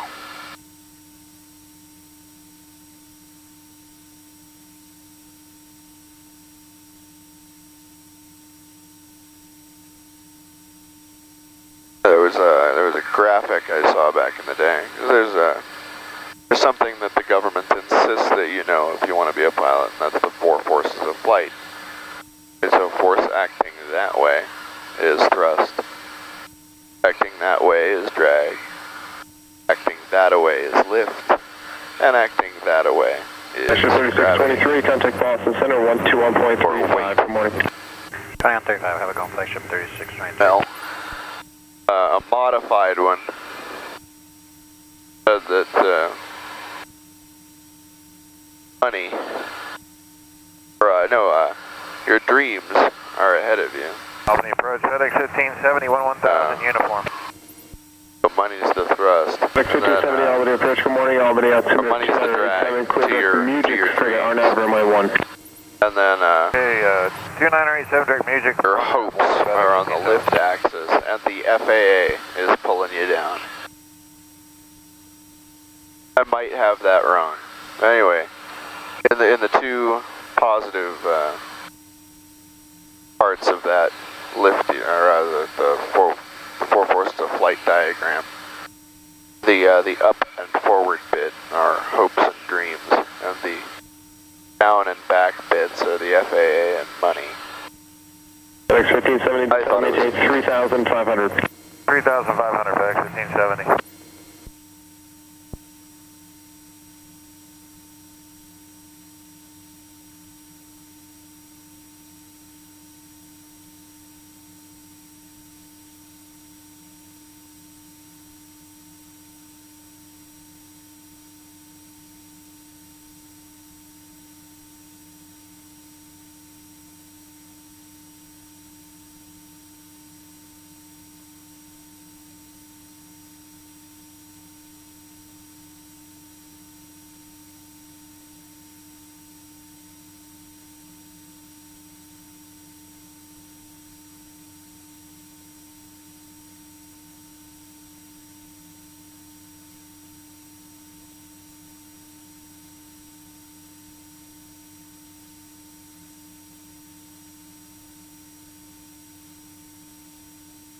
Yeah, now that I've run out of stuff to talk about, I guess I'll go on ahead and just fast forward this next segment.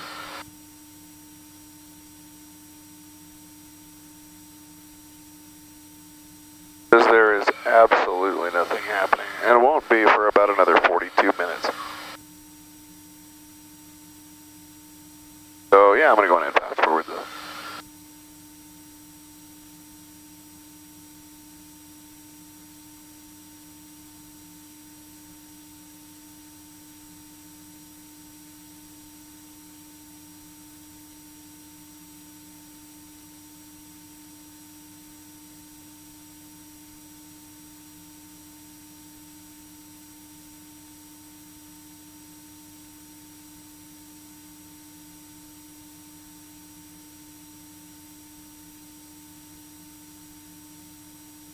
Delta 2167, 1500 for 4,000 feet. Delta 2167, Albany departure, radar contact, turn left setting 320, climb and maintain 10,000. 320 and 10,000, Delta 2167.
Delta 2167, contact Boston Center 121.35. Good morning.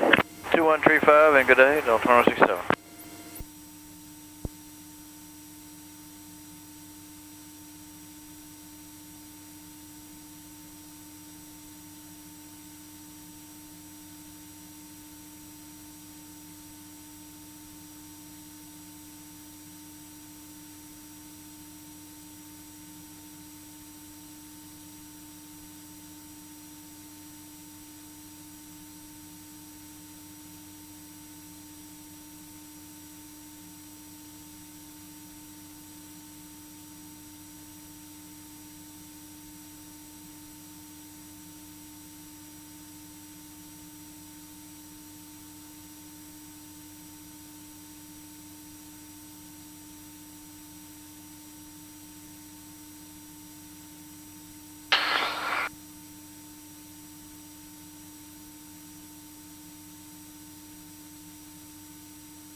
FedEx 1570, descend and maintain 3,000.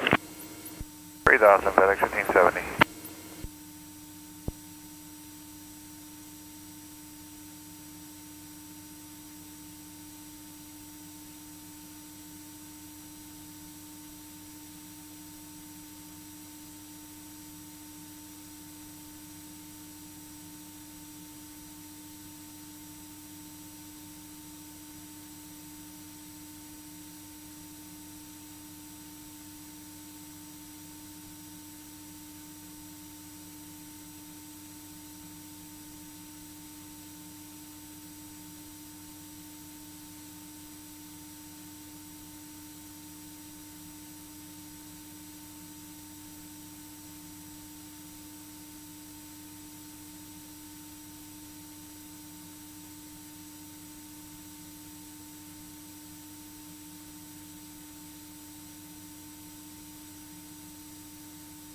1570, 6 miles for fleet, turn left heading 040, maintain 2000 until established on the final approach course, cleared RNAV, Yankee, runway 1 approach. Okay, 040 on the heading 2000 until established, cleared the RNAV, Yankee, RNAV 1, Yankee approach FedEx 1570.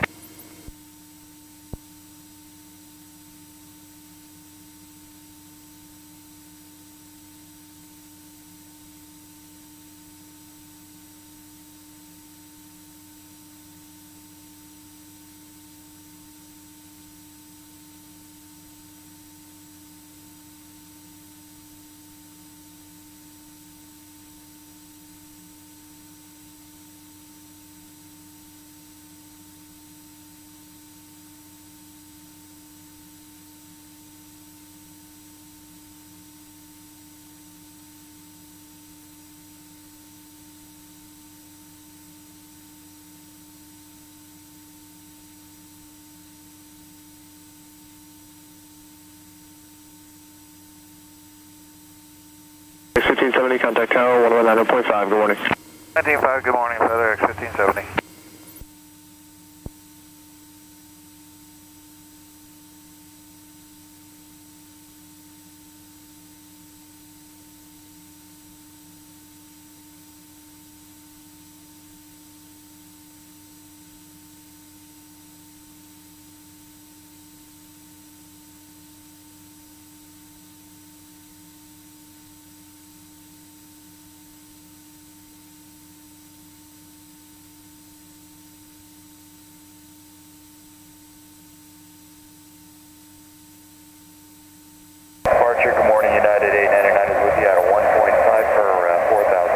United 899, Albany departure, radar contact, turn left heading 320, climb and maintain 10,000. Left 320 up to 10,000, United 899.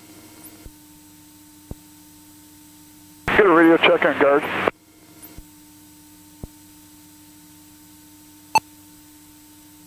Loud and clear. Thank you very much, appreciate it.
United 899, contact Boston Center 121.35, good morning. 12135, United 899, good morning. Wiggins 8302, contact Boston Center 120.35, good morning. 2035, Wiggins 8302, see up.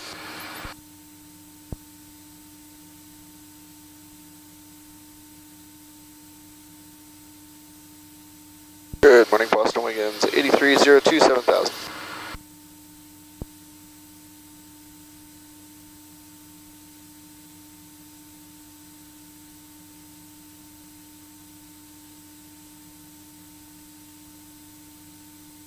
Good morning, Boston Wiggins 8302 at 7000.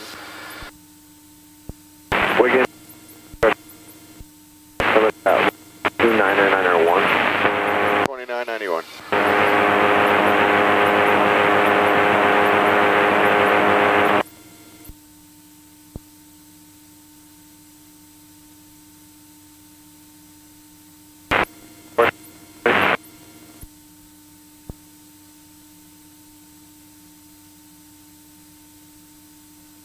Contact 34, roger. I don't think we're,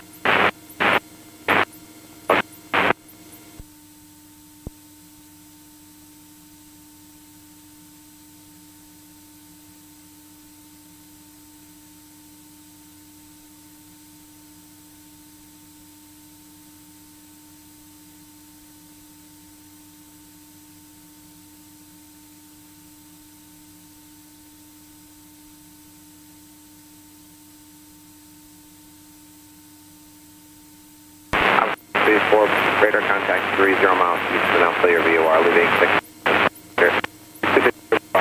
Maintain 8,000.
Delta 1343 Boston Center, climb maintain flight level 340.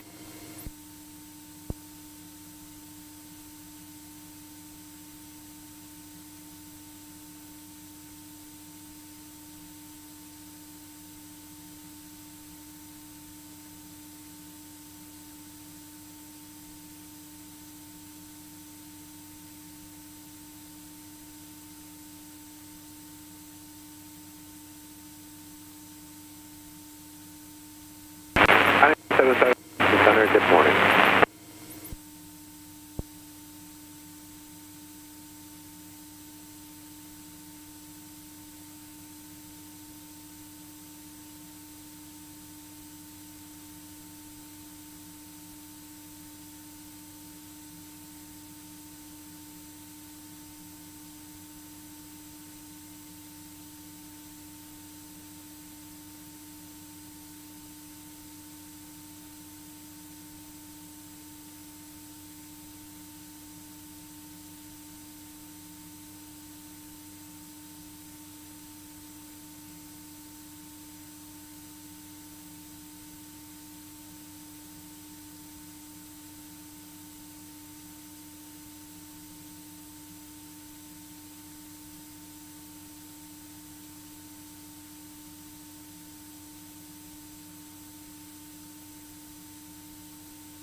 Delta 1343, manager altitude, maintain flight level 320.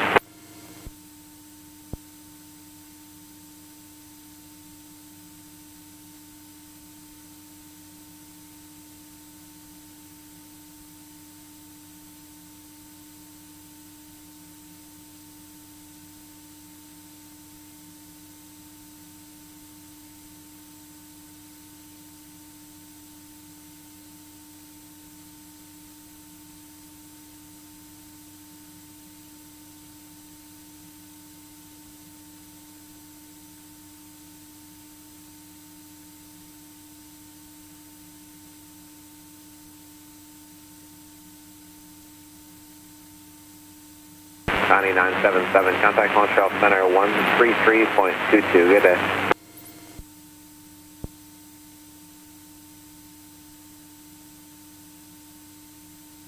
Traffic not available.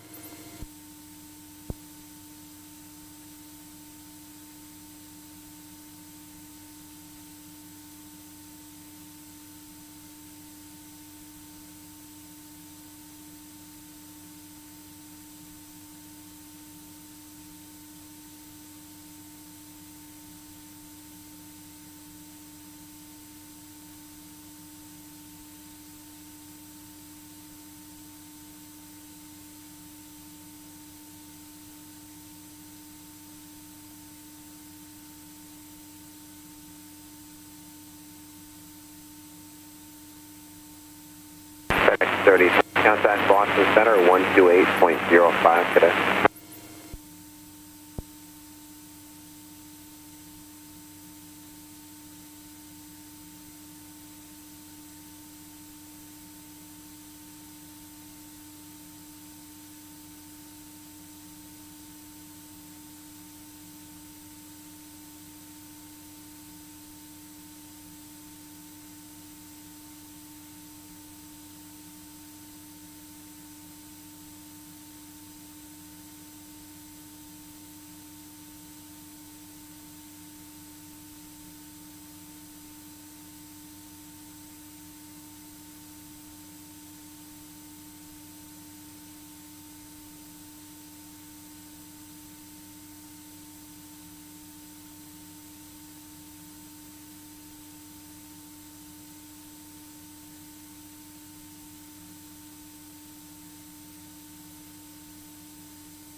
Delta 1343 for traffic, amend for altitude, maintain possible 1280.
Wiggins 8302, contact Burlington approach 121.1, good day.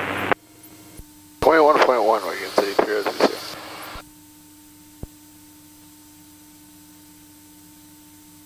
Delta 1343, contact Boston 100. Center. Temperature 19er Celsius. Dew point 16 Celsius. Altimeter 29er 1. Remarks. Density altitude 800. Plattsburgh International Airport, Plattsburgh, New York. Automated weather observation 1030 Zulu. Wind 350 at 06. Visibility 10. Sky condition overcast 10,000. Temperature 19er Celsius. Dew point 16 Celsius. Altimeter 29er 1. Remarks. Density altitude 800. Plattsburgh International Airport. Good morning, Burlington, Wiggins 8302, 7,000, 1 minute weather and no chance of Plattsburgh. I'll take the visual 35. Wiggins 8302, Burlington approach, altimeters 29er and 901, spec vectors visual approach Plattsburgh International. 2991, thanks.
Central aircraft information, Whiskey's current at Burlington Airport. Wind calm.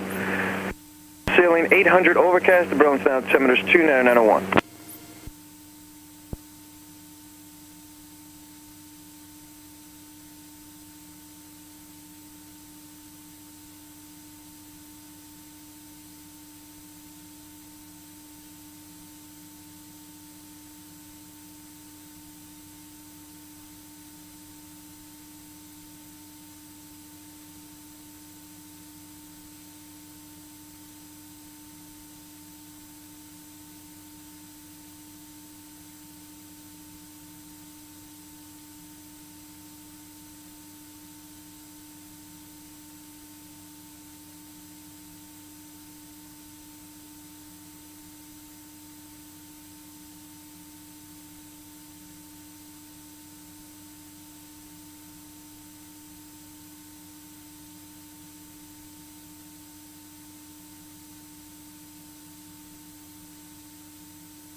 Day 302, descending pilot's discretion, maintain 5,500. At a 5,500, we can say 83, that's it.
Ground guard, just a heads up, suck mic on 132.92.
Wings 8302, turn 5 degrees right, descend at pilot's discretion, maintain 4,000. And how's the visibility look off your right wing at about your 3 o'clock towards the Burlington waterfront?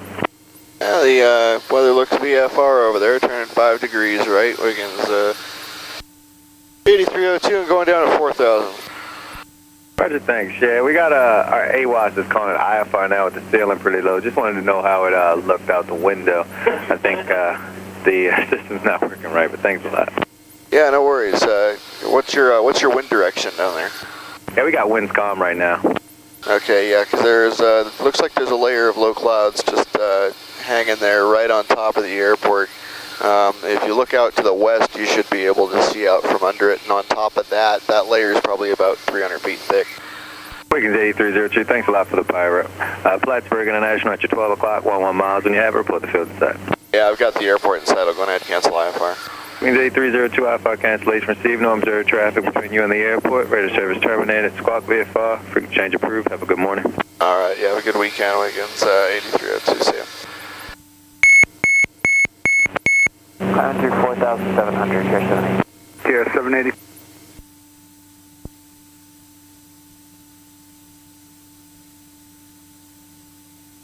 Plattsburgh traffic, FedEx Caravan is 1010 miles to south of the airport. Going to be entering a left base runway 35 Plattsburgh.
Plattsburgh traffic, FedEx Caravan is on a 3-mile final, runway 35, Plattsburgh.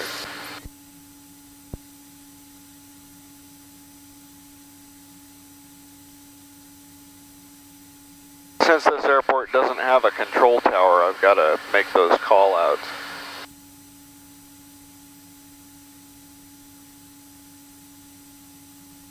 They're screaming in at 170 knots.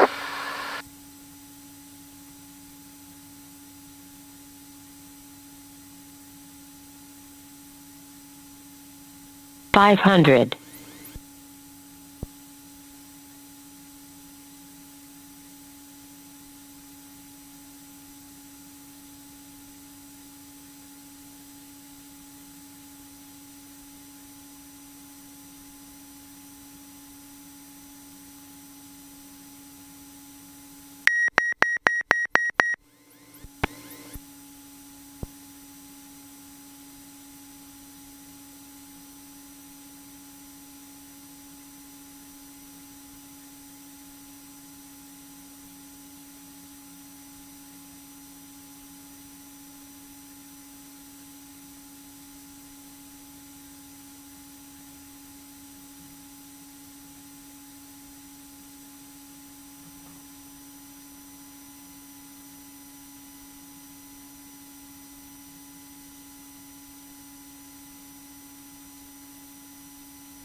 Plattsburgh traffic, FedEx Caravan is clear of runway 35 at Bravo, taxi middle hangars, Plattsburgh.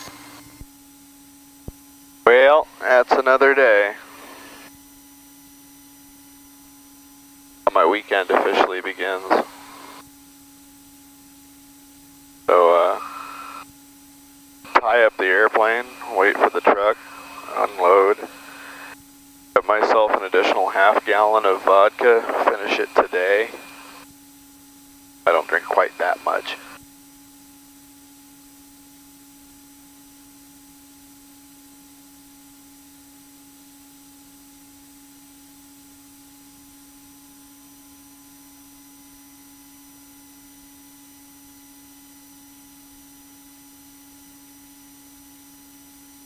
Wait till we're done taxiing to do the